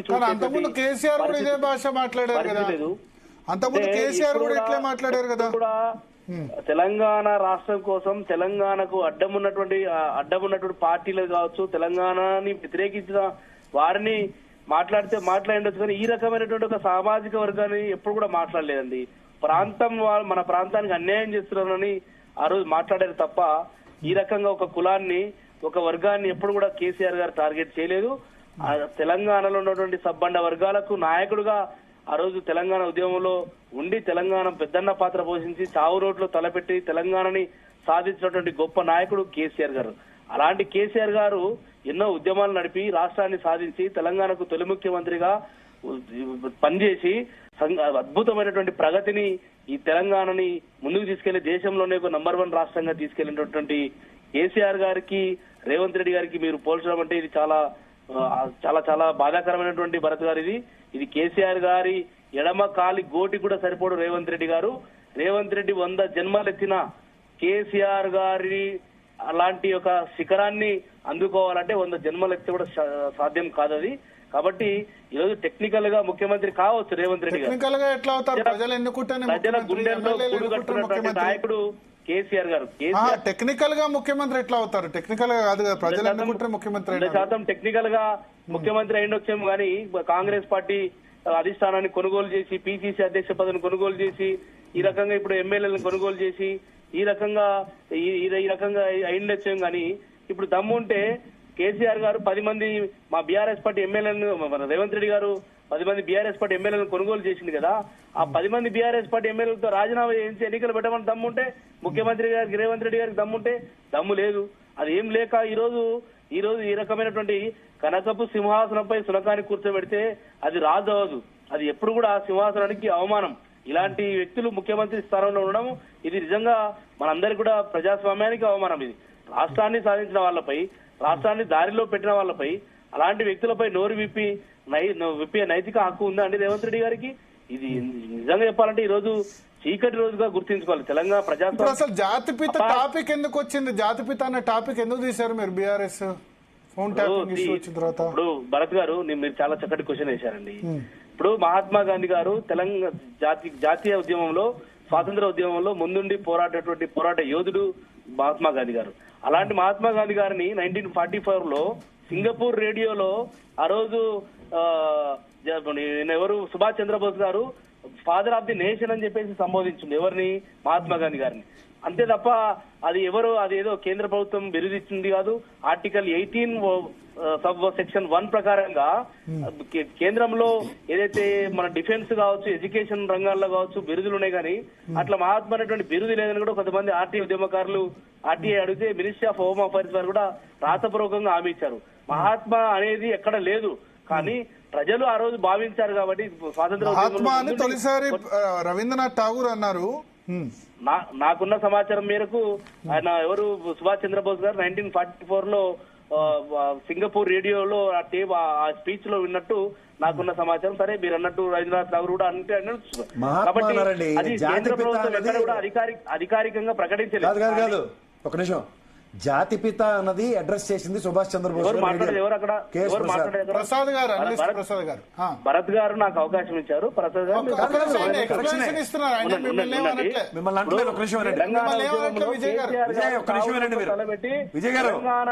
తెలంగాణ రాష్ట్రాన్ని సాధించింది. ఎందుకంటే తెలంగాణ ఉద్యమం పదవుల కోసం అమ్ముడు వేరు, కానీ కేసీఆర్ గారు తన త్యాగ జీవితాన్ని ప్రాణాలను లెక్క చేయకుండా ఆస్తుల్ని త్యాగం చేసి తెలంగాణ ఉద్యమాన్ని నిలిపి సజీవంగా నిలిపి ఉద్యమాన్ని నడిపించి చూపినటువంటి తెలంగాణని సాధించినటువంటి జాతిపిత అనడంలో ప్రజలు అనుకోవడం రేవంత్ రెడ్డికి ఏం నొప్పి, కాంగ్రెస్ పార్టీ వాళ్ళకు ఏం నొప్పి అని అడుగుతా ఉన్నా నేను. అంటే కేసీఆర్ గారికి వచ్చినటువంటి పేరు రేవంత్ రెడ్డి గారికి రాలేదని అక్కసా ఎందుకు వస్తుంది? రేవంత్ రెడ్డి గారు, నువ్వు తెలంగాణ ఉద్యమంలో ఎక్కడున్నావు? ఆంధ్రలో బూట్లు నాకినవాడు నువ్వు. ఆంధ్రలో బూట్లు నాకి ఆంధ్రలో యొక్క చెంచగిరి చేసి వాళ్ళ సంకల్లో ఉండి ఈరోజు తెలంగాణ ఉద్యమకారుల మీద, తెలంగాణ నాయకత్వం మీద చంద్రబాబు నాయుడు గారు ఇచ్చేటువంటి కత్తితో తెలంగాణ నాయకులను పొడిచేటువంటి కుట్ర చేస్తుండు. ఇప్పుడు కత్తి ఆంధ్ర ఉంది, పొడిచేది మాత్రం రేవంత్ రెడ్డి కదా. కాబట్టి ఈ రకమైనటువంటి భావజాలంతో పోతే రేవంత్ రెడ్డి గారు ప్రోగ్రెసివ్ తో ఉండాలి, కానీ ఈ రకమైన అగ్రెసివ్ తో పోయి ఒక హేట్రెడ్ స్పీచ్ ఇచ్చుకుంటూ ప్రజలు నువ్వు ఏం చేసావో చెప్పు. తెలంగాణ కాంగ్రెస్ పార్టీ అధికారంలోకి రావడం కోసం 6 గ్యారంటీలు 420 హామీలు ఇచ్చినావు. ఆ 420లో ఏం అమలు చేసినావు? 6 గ్యారంటీలు ఎన్ని అమలు చేసినావు? ఏం అమలు చేస్తావో చెప్పాలి, కానీ నువ్వు ఇచ్చినటువంటి గ్యారంటీలు అమలు చేయక, నువ్వు ఇచ్చినటువంటి హామీలు అమలు చేయక ఈ రకంగా ప్రజలని ఒక డైవర్ట్ చేసేటువంటి ప్రయత్నం చేస్తా ఉన్నాడు. అంటే నువ్వు ఇప్పుడు ప్రజలను ముందుకి మున్సిపల్ ఎన్నికల్లో జరుగుతా ఉన్నాయి. మున్సిపల్ ఎన్నికల్లో నువ్వు ఏం చేసినావు? ఈ మున్సిపల్ 116 మున్సిపాలిటీలో ఎన్నికలు జరుగుతా ఉన్నాయి. ఏ మున్సిపాలిటీకి 2 సంవత్సరాల కింద 2 సంవత్సరాల నుంచి ఏ రకమైన అభివృద్ధి కార్యక్రమాలు చేశారు? ఇది ₹1 కూడా నిధులు ఇవ్వలేదు. మానవతరాయ్ గారు, మున్సిపల్ ఎన్నికల్లో మీరు చెప్పిన డెవలప్మెంట్ చేసిన డెవలప్మెంట్ చెప్పకుండా ఇవన్నీ ఎందుకు మాట్లాడారని క్వశ్చన్ చేస్తున్నారు. వాళ్ళు తీసుకొస్తారు కాబట్టి, అంటే చట్టాన్ని ఎదుర్కోలేక పలానా మున్సిపాలిటీలో పలానా పని చేసామని చెప్పొచ్చు కదా. ఇప్పుడు మొన్న బడ్జెట్ లో 17,700 కోట్లు కేటాయించాం. ఇక బడ్జెట్ లో కేటాయించడం ఖర్చు చేసడం ఎంత? మొత్తం అంతే. జీతభత్యాలు ఉంటాయి, పారిశుద్ధ్య పనులు ఉంటాయి, డ్రైనేజీ వ్యవస్థ ఉంటుంది. అంటే కేంద్ర ప్రభుత్వం నయా పైసా ఇవ్వకున్నా ప్రభుత్వమే సొంతగా, కేంద్ర ప్రభుత్వమే ఇస్తోంది స్థానిక సంస్థలకి. రాష్ట్ర ప్రభుత్వాలు దమ్మిడి కూడా లేదు. 7% ఫైనాన్షియల్ ఆర్థిక సంఘం ద్వారా కేంద్ర ప్రభుత్వం ఇస్తోంది. రూపాయి కూడా రాష్ట్ర ప్రభుత్వాలు ఇవ్వట్లేదు. మీ ప్రభుత్వం అయినా, కేసీఆర్ ప్రభుత్వం అయినా. స్థానిక సంస్థలకు మీ నిధులు ఎక్కడ ఇస్తున్నారు మీరు? స్థానిక సంస్థలకు వాళ్ళు డైరెక్ట్ గా ఫైనాన్స్ కమిషన్ ద్వారా ఇస్తున్నారు. కేసీఆర్ ప్రభుత్వం ఇవ్వలే, మీరు ఇవ్వలే, చంద్రబాబు నాయుడు ప్రభుత్వం ఇవ్వలే, జగన్మోహన్ రెడ్డి ప్రభుత్వం ఇవ్వలే. మున్సిపాలిటీకి ఎన్ని నిధులు ఇచ్చారు చెప్పమనండి. అంటున్నారు కదా డెవల్యూషన్. ఇప్పుడు ఎందుకు ఎలక్షన్ పెడుతున్నారు?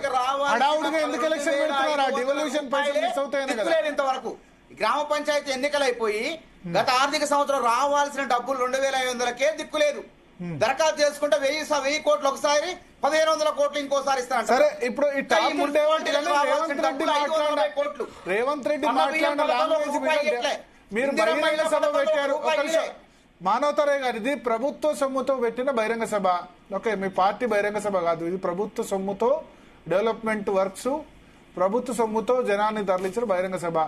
దీనిలో కేసీఆర్ దిట్టి ఏం సంబంధం?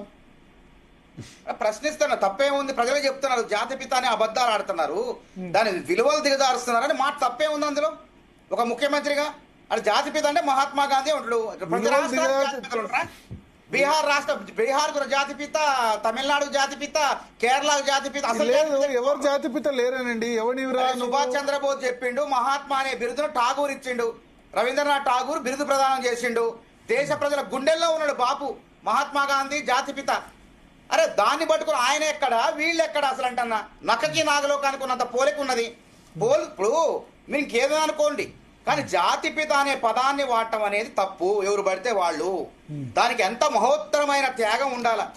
దాన్ని ఒంటి మీద గోసిగుడ్డ కట్టుకుండా కేసీఆర్ ఏమన్నా ఆయన బక్కగుంటాడు, గాంధీ గారు ఈయన బక్కకున్నాడు, ఏమైనా గోసిగుడ్డ కట్టుకున్నాడా? 200-300 ఎకరాల విలాసవంతమైన జాతిపిత రావాలంటే గోచిగుడ్డ కట్టుకోవాలన్నట్టు గాంధీ గారు త్యాగం చేసిండు కోటుని. ఆయన అటు బ్లేజర్ ని కోటును కూడా త్యాగం చేసిండు, బట్టలు త్యాగం కట్టుకుంటాడులేండి, దేతి కట్టుకొని షర్ట్ వేసుకుంటాడు, గోసిగుడ్డని అర్థం కావాల్సిన భాషలు అంటారు, భూత పదం ఏం కాదు. కేసీఆర్ మాక్సిమం మీరు ప్రగతి భవన్ లో వాటిలో ఫోటోలు చూడండి, ఆయన ఎప్పుడు ధోతి కట్టుకునే ఉంటారు. ఏదన్నా సభలు వాటికి వస్తే ప్యాంట్ వేసుకుంటారు. కానీ మహాత్మా గాంధీ గారు లాగా సాధారణ జీవితం గడిపారా? చెరకా ఒడికిండా, నూనె ఒడికిండా చెరకాతో? వ్యవసాయం చేస్తున్నారు కదా, బట్టలు దొరుకుతున్నాయి.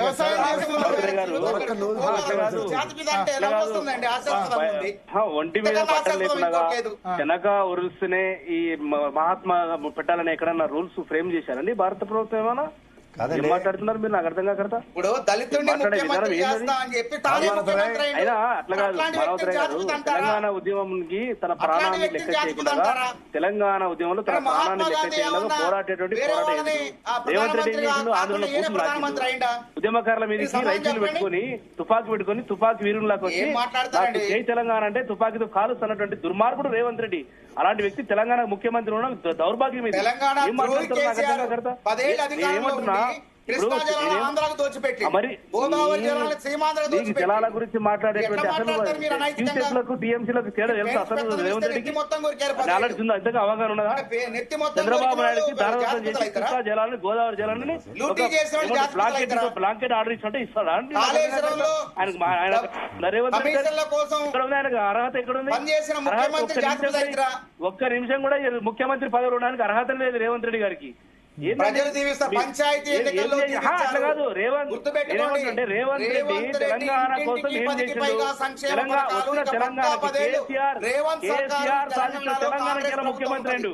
రేవంత్ రెడ్డి కేసీఆర్ సాధించిన తెలంగాణకు కేసీఆర్ పెట్టిన ముఖ్యమంత్రి పదవి రేవంత్ రెడ్డి గారికి. ఒక్క నిమిషం కూడా మాట్లాడడానికి అర్హత లేదు. పెట్టుకోండి, బీఆర్ఎస్ అనేది ఎక్స్పైరీ డేట్ గుర్తుపెట్టుకోండి, గడువు ముగిసింది. ఆ పార్టీకి కేసీఆర్ మాటలకు ప్రతి మందుకు ఎక్స్పైరీ డేట్ ఉన్నట్టే కేసీఆర్ గారు రేవంత్ రెడ్డికి 2 సంవత్సరాల ఎక్స్పైరీ డేట్ ముగిసి ఇచ్చిన హామీలు 420 హామీలు 6 గ్యారెంటీలు అమలు చేయలేక ఈరోజు ప్రజల ముందుకు రాలేక ముఖం లేక ఒక మతాన్ని పెట్టుకొని ఈ రకంగా మాట్లాడుతూ పోతా ఉంటే ఎవరు నమ్ముతారండి మిమ్మల్ని? మున్సిపల్ ఎన్నికల్లో ముఖం లేదు, మున్సిపల్ ఎన్నికల్లో ముఖం లేక మీరు ఏం చేస్తుందో చెప్పలేక చేత కాక మీరు ఏం చేస్తారో చేత కాక ఈ రకంగా మీరు మాట్లాడుతూ ఉంటే ఎందుకు మేము నమ్మినాం. భరత్ గారు ప్లీజ్ కొంచెం సైలెంట్ పెట్టండి ఆయన్ని. భరత్ గారు, మానవతరాయ్ గారు, విజయ్ గారు మాట్లాడిన తర్వాత మాట్లాడండి. చెప్పండి. అసలు ముఖ్యమంత్రిగా మాట్లాడేటువంటి భాష అండి అది? ఏం భాష అండి అది? ఏం ఒక కులాన్ని పట్టుకొని ఈ రకంగా మాట్లాడుకుంటా పోతే ఎన్ని రోజులు భరించాలా? ఏం సాధించారు అసలు మీరు తెలంగాణ కోసం? తెలంగాణలో అధికారం వచ్చింది. ఈ 2 సంవత్సరాల్లో మీరు చేసినటువంటి ప్రగతి ఏంటి?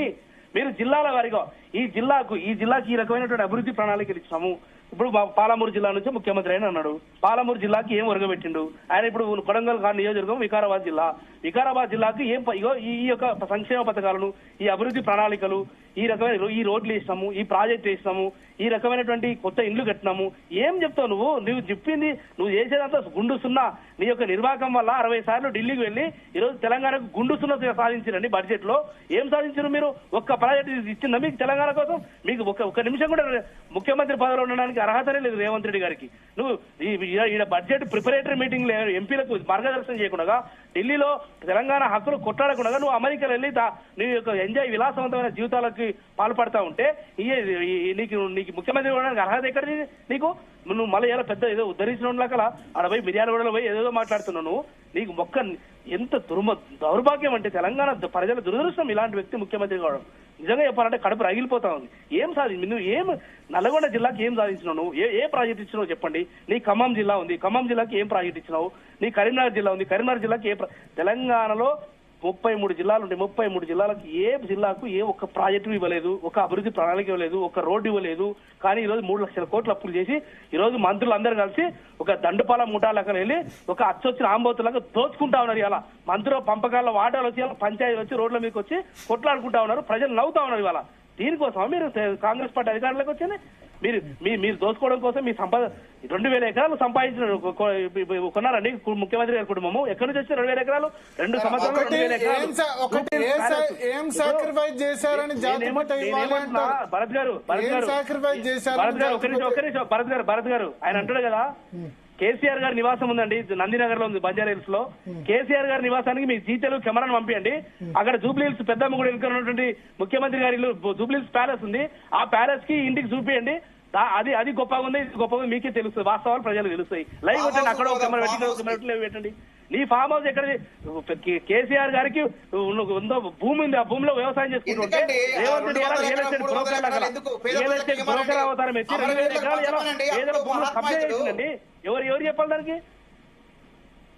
2000 ఎకరాలు ఇలా పేదల భూములు కబ్జా అడ్డికి పౌచర్ రాయించుకున్నారు. బెదిరించి బ్లాక్ మెయిల్ చేసి రేవంత్ రెడ్డి కుటుంబ సభ్యులు వారి సోదరులందరూ కలిసి బెదిరించి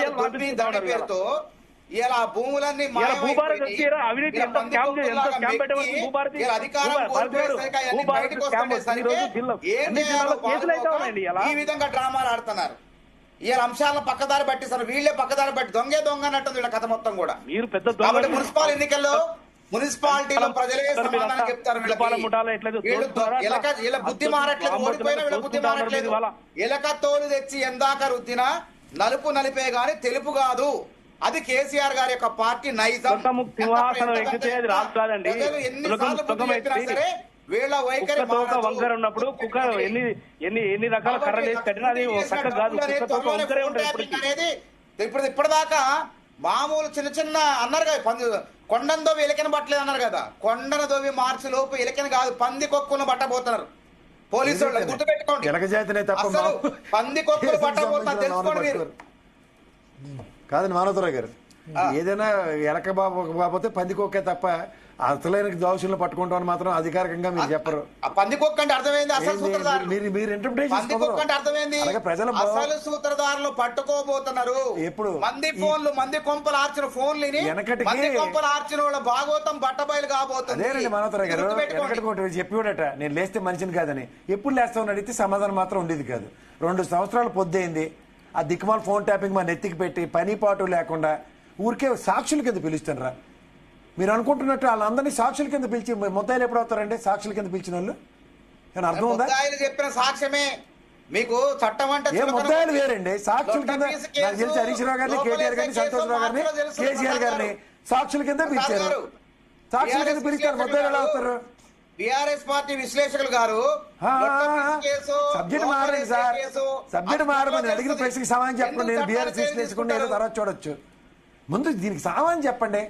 దేనికి మీరు అడిగిన ప్రశ్న ఏం చెప్పండి సార్? వాళ్ళని విట్నెస్ల కింద 160 సిఆర్పిసిలు అదే బిఎన్ఎస్ చట్టాల కింద ఇచ్చి పిలిచారు. ఏమండి సిఆర్పిసి అని చెప్పనండి? బిఎన్ఎస్ చట్టాలే కదా, మీరు అప్డేట్ అవ్వండి సార్. సిఆర్పిసి చట్టాలు పోయి బిఎన్ఎస్ 160, సిఆర్పిసి కూడా 160. సిఆర్పిసి 160 ఈ 2 చట్టాలు చెప్పనివ్వండి. ఏడు చెప్పనివ్వండి. తెలియదు మీకు? గతంలో బిఎన్ఎస్ యాక్ట్ వచ్చింది, భారత న్యాయ సమితి, అది అప్డేట్ అవ్వండి ఫస్ట్. ప్రసాద్ గారు, బీఆర్ఎస్ నాయకుల కన్నా ఎక్కువ ఆగమాగం అవుతున్నావు నువ్వు. ఏం ఆగమా? నేను అడిగిన ప్రశ్న బీఆర్ఎస్ నాయకుల కన్నా ఎక్కువ ఆగమవుతున్నావు. ఎందుకు ఆగమవుతున్నావు? భారతీయ నాగరిక సంహిత వచ్చింది అని అంటారు. సరే అంటే నోటీస్ కిందనే ఇచ్చారు కదా. ఆంధ్రప్రదేశ్ అన్ని బిఎన్ఎస్ చేస్తున్నారు సార్. అప్డేట్ అవ్వదు మేం చేయాలి. మానవతరావు గారు, మీరు అప్డేట్ అయితే ఫస్ట్ బిఎన్ఎస్ చట్టాల గురించి మాట్లాడుకోవచ్చు.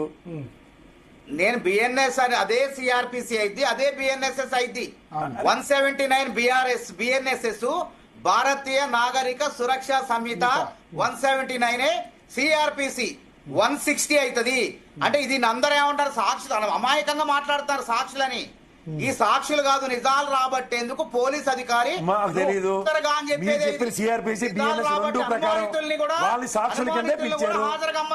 మానవతరావు గారు వాళ్ళు సాక్షుల కిందే పిలవబడ్డారు. మీరు దాని కొత్త ఎవరు చెప్పారు మీకు? చట్టం చెప్పిందా? అనుమానితులు లేకపోతే మీరు విషయాలు చెప్పండి. మీ అనుమానితులు కాదు, జైలుకు పోయిన వాళ్ళు మీ పేరు చెప్పారు. ఎవరు జైలుకు పోయిన వాళ్ళ పేరు చెప్పండి. నిజం రాబట్టడానికి పిలిచే చట్టమే 160. అంతేగాని మీరు అనుకోబాక రెండోసారి పిలుస్తారు. రోజు కాలక్షేపం అదే కావాలి. రోజు పిలవడం, రోజు కూర్చొని కబుర్లు చెప్పడం. సిఆర్పిసి ప్రకారం నోటీసులు ఇస్తే దెబ్బకు అరెస్టే. అది గుర్తుపెట్టుకోండి. అక్కడ దాకా పోలే, ఇంకా అక్కడ దాకా పోలేరు కూడా.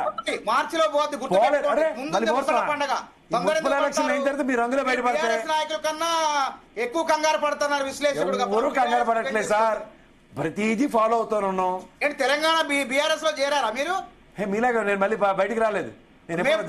ఏదైనా ఏది వచ్చినా గానీ కండువా కప్పుకుంటాం, నిజాయితీ కొంటాం. ఏ పార్టీ కాంగ్రెస్ కండువా కప్పుకున్నాడు. కండువా కప్పుకోకుండా వ్యభిచారం చేయం మేము. కండువా కప్పుకోకుండా విశ్లేషకుడు అవతారం ఎత్తి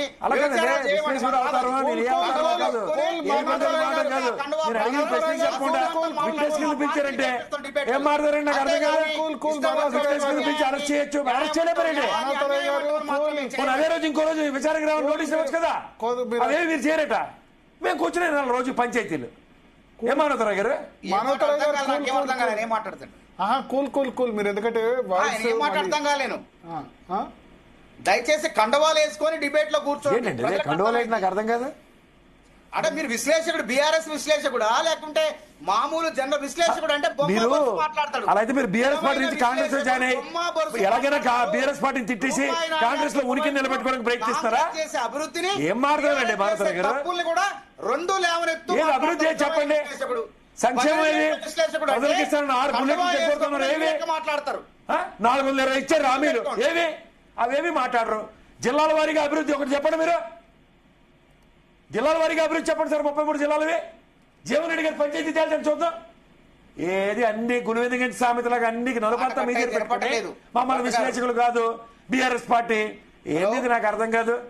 రేపు వెళ్తున్నారు కదా మున్సిపల్ ఎలక్షన్ కి, ఏ కార్పొరేషన్ ఎంత చేశారు చెప్పండి. ఉండేవాళ్ళు ఇట్లాంటి కుహనా విశ్లేషకులు వచ్చేసి ఒక పార్టీ వెనక నుంచి ఒక అవతారం ఎత్తేసి కండవా వేసుకోకుండా ఈ విధంగా విశ్లేషక దాన్ని కూడా దిగజారుస్తున్నారు స్థాయిని. మానవతరావు గారు, మీకు విశ్లేషణ నచ్చకపోతే విశ్లేషకుల మీద దాడి నా వ్యక్తిగతంగా మీరు దాడి చేసుకుంటూ చేసుకోండి. మానవతరావు గారు, మీకు విశ్లేషణ నచ్చకపోతే విశ్లేషకుల మీద దాడి. నేను అనేది ఏంటంటే మీకు అనుకూలమైన విశ్లేషణ, అనుకూలంగా మాట విశ్లేషకుడు అనుకూలమైన విశ్లేషణ చేయకపోతే తెలంగాణలో ఉన్న 33 జిల్లాలకు కార్పొరేషన్ ఎలక్షన్లు ఉన్నాయి. 33 జిల్లాలకు మీరు చేసిన అభివృద్ధి చెప్పండి. చెప్పరు. నేను చెప్తా వినండి. చెప్పండి. నీ యొక్క తలసరి ఆదాయాన్ని 4,30,30,000 పెంచడం అంటున్నారు. వినండి, మేము కేసీఆర్ గారు లెక్క అద్భుతమైన కాదండి. మేము 6వ తరగతి పాస్ కాకుండా 10వ తరగతి పాస్ కాకుండా 12వ తరగతిలో పోవండి. మీ కేసీఆర్ గారు కట్టిన పెండింగ్ ప్రాజెక్టులన్నీ పూర్తి చేసిన తర్వాత వాటికి ఎలాంటి వాళ్ళకి మీ రేవంత్ రెడ్డి గారు బతిమాలుకొని రిపేర్ చేస్తారా? రిపేర్ అంటే వాళ్ళు పాత బిల్లు అడుగుతున్నారు. రిపేర్ చేస్తారా అని డిస్కషన్లు ఉన్నాయి. ఆ కాళేశ్వరం ప్రాజెక్టులు ఏం మారుతున్నారండి? 2 టీఎంసీలు 10 ఏళ్లలో తీసుకొచ్చిన వాళ్ళట. ఆంధ్ర వాళ్ళు 70 టీఎంసీలు పైసలు వాళ్ళు తీసుకపోతుంటే మొద్దు నిద్రపోయి చేపల కూరకు, రొయ్యల పులుసుకు, రోజా పెట్టిన కూరకు తెలంగాణ ఆత్మగౌరవాన్ని తాకట్టు పెట్టి మీరు జాతపితలా. ఇప్పుడు దేనికి మీరు తాకట్టు ప్రాజెక్ట్ కి దేనికి రొయ్యల పులుసుకు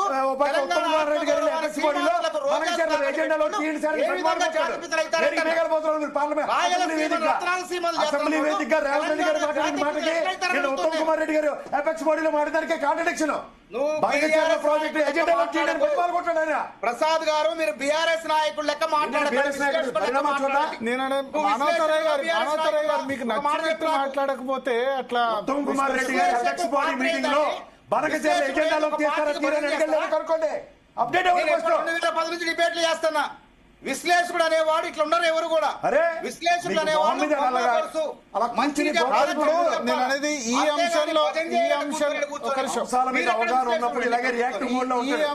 ఈ అంశంలో నచ్చకపోతే అట్లా ముద్ర చేయడం కరెక్ట్ కాదు. నచ్చట్లా అంటే నేను ఏమంటున్నా, కాంగ్రెస్ చేసే నష్టాన్ని చెప్పండి, లాభాన్ని కూడా చెప్పండి అంటున్నా.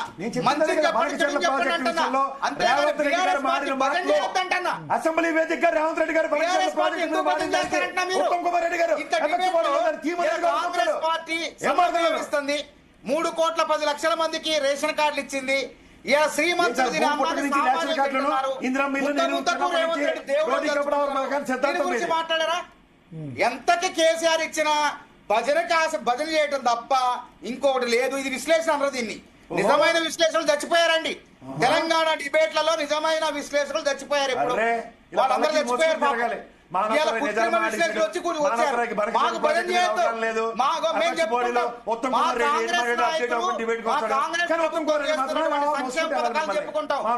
మీలాంటి కృత్రిమ విశ్లేషకులు తయారయ్యారు. వాస్తవాలు కాదని కాంట్రాక్ట్ చేస్తే డిబేట్ చేయి. బీజేపీ అవన్నీ మీకు ఎందుకంటే నాకు అర్థం కాదు. బనకచెర్ల ప్రాజెక్టు విషయంలో అసెంబ్లీ వేదికగా గౌరవ ముఖ్యమంత్రి గారు ఏం మాడారు? ఎంతవరకు న్యాయం చెప్పండి మీరు. మానవతరాయ్ గారు మీరు విషయానికి రండి. ఎందుకు ప్రసాద్ గారికి ప్రసాద్ గారికి మీకు కాదు కదా. ఇప్పుడు ఒక్కో అంశంలో ఒక్కో విధంగా ఉండొచ్చు. ప్రసాద్ గారి ఒపీనియన్ ఒక అంశంలో కాంగ్రెస్ సపోర్ట్ ఉండొచ్చు, ఒక అంశంలో బీఆర్ఎస్ ఉండొచ్చు. అట్లా అందుకే ప్రసాద్ గారు ఈ డిబేట్ లో కాంగ్రెస్ చేసిన మంచి పని ఒక్కటి చెప్పండి, నేను ఒప్పుకుంటాను. విశ్లేషకుడని ముందు భరత్ గారు చెప్పారు. ఇందిరం మాట్లాడినవా? కాంగ్రెస్ చేసిన మంచి పని చెప్పాలి. అదే కదా, మీరు కార్పొరేషన్ ఏం చేశారు? మీరే చెప్పలేకపోతారు, మేము ఎక్కడ చెప్పాలా? మీరు మాకు జిందాబాద్ కొట్టొద్దు, ఏం కొట్టొద్దు. మీరు ఉన్నది మాట్లాడండి.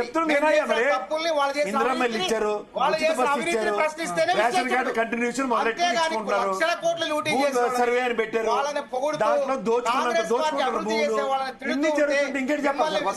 అన్నాడు బీఆర్ఎస్ పార్టీ ఏజెంట్ అంటారు. సరే మన ప్రసాద్ గారి కంటే ఎక్కువ ఈ పాలిటిక్స్ మీద మాట్లాడదు. ఎస్ విజయ్ గారు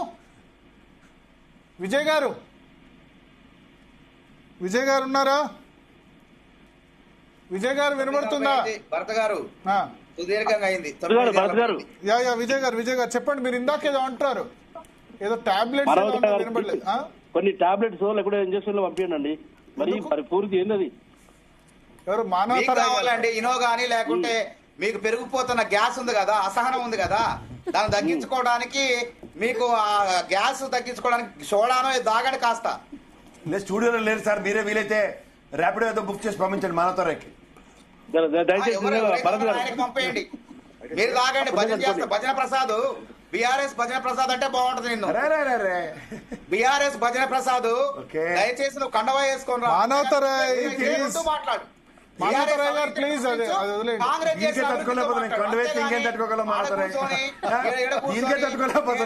నేను కండు వేసుకొస్తే నీ వల్ల వద్దా చెప్పు మానవత. నేను కండు వేసుకోపోతే తట్టుకోలేకపోతున్నావు, కండు వేసుకుంటే నీ వల్ల వద్దా చెప్పు. కండువా వేసుకుంటున్నా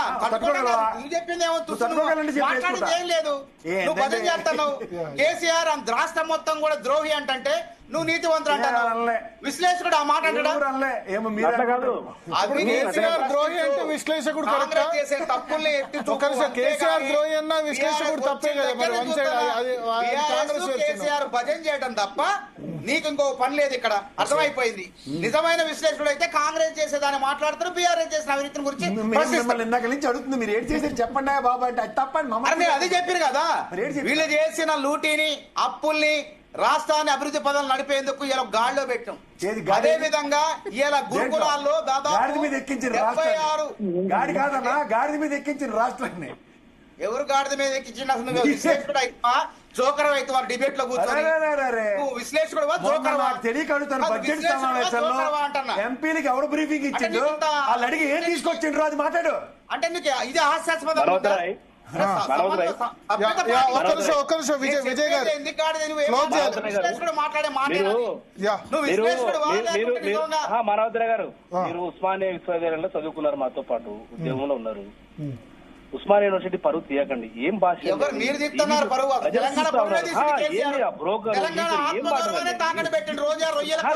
ఏమంటున్నా రాయ్ గారు ఆవేశం తగ్గియండి దయచేసి. ఎందుకు ఆవేశం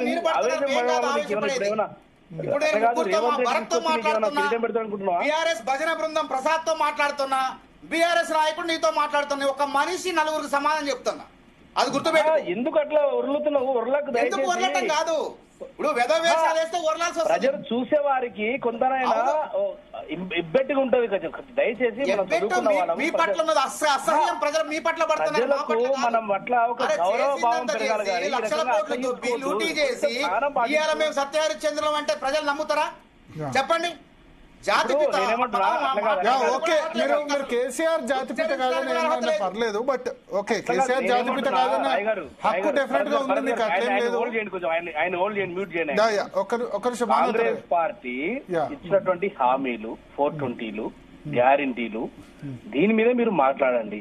కేసీఆర్ గారితో మీరు పోల్చుకోవడానికి ఒక్క నిమిషం కూడా మీకు అవకాశం లేదు. ఎందుకు లేదంటే కేసీఆర్ గారు 70 లక్షల మంది రైతులకు 70,000 కోట్ల రూపాయలు రైతు బంధు ద్వారా రైతు బంధు ఇచ్చి ఆదుకున్నటువంటి రైతు బాంధవుడు కేసీఆర్ గారు. రైతు బీమా లాంటి ఒక విప్లవాత్మకమైన పథకాన్ని ప్రవేశపెట్టి రాయ్ గారు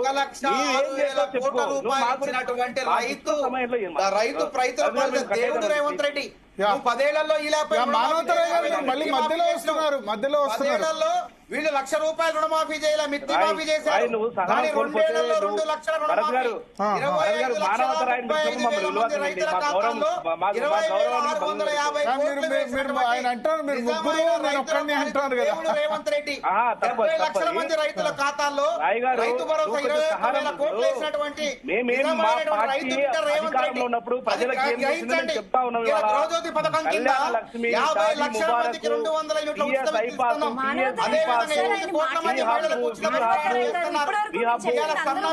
కార్యక్రమాలు 3,10,00,000 మంది రేషన్ కార్డులు ఉన్న వాళ్ళు సన్న బియ్యం తింటున్నారు. అది గుర్తుపెట్టుకోండి.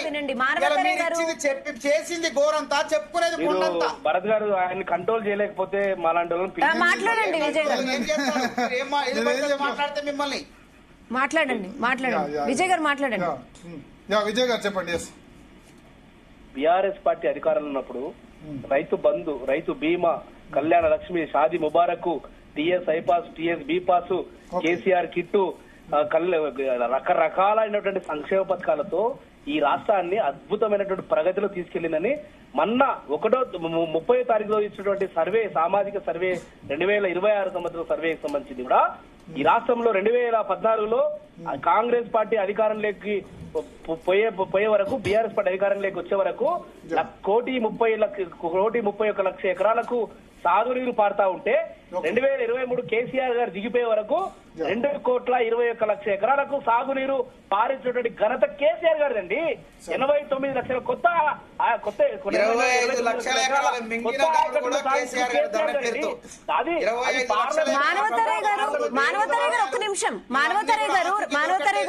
మానవతరే గారు మీరు అధికారంలో ఉన్నారు, మీరు హుందాగా ఉండాలి. ప్రతిపక్షంలో ఉన్న వాళ్ళకి ఫ్రస్ట్రేషన్ ఉంటది.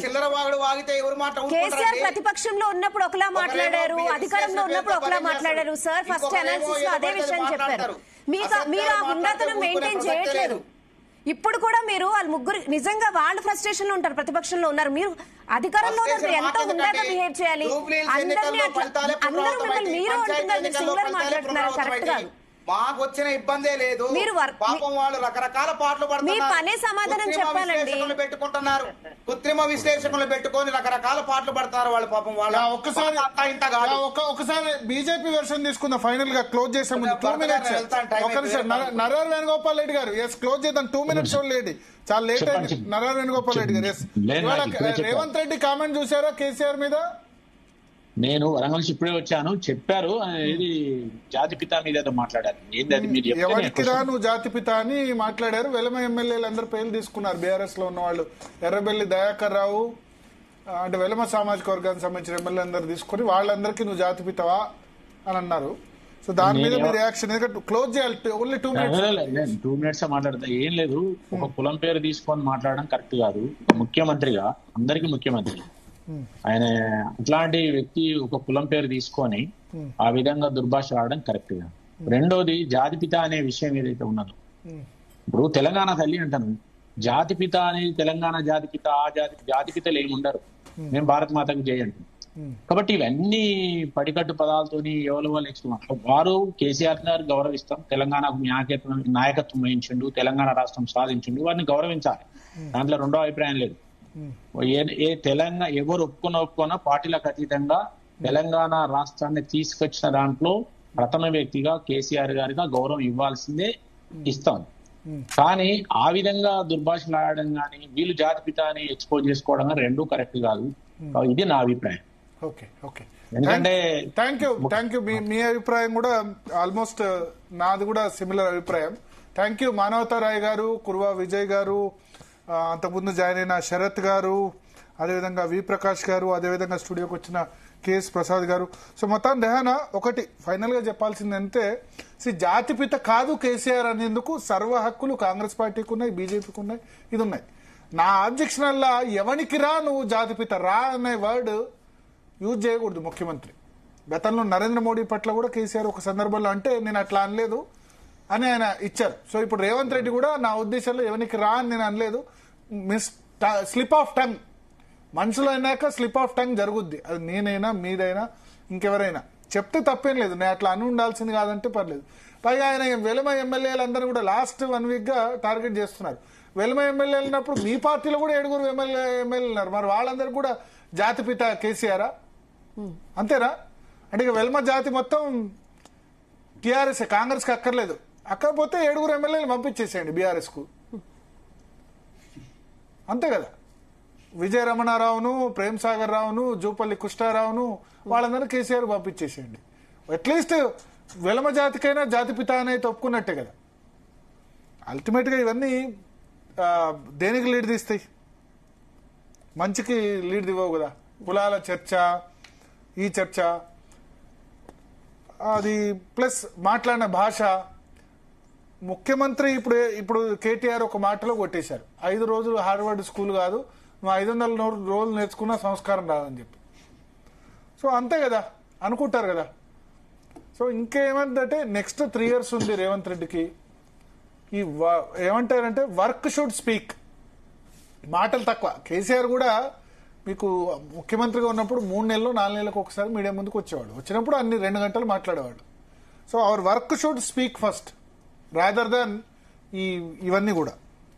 అది ఇప్పుడు ఇంకా 3-4 బహిరంగ సభలు ఉన్నాయి రేవంత్ రెడ్డి, రేపు జగిత్యాలలో ఉంది, వేరే చోట ఉంది.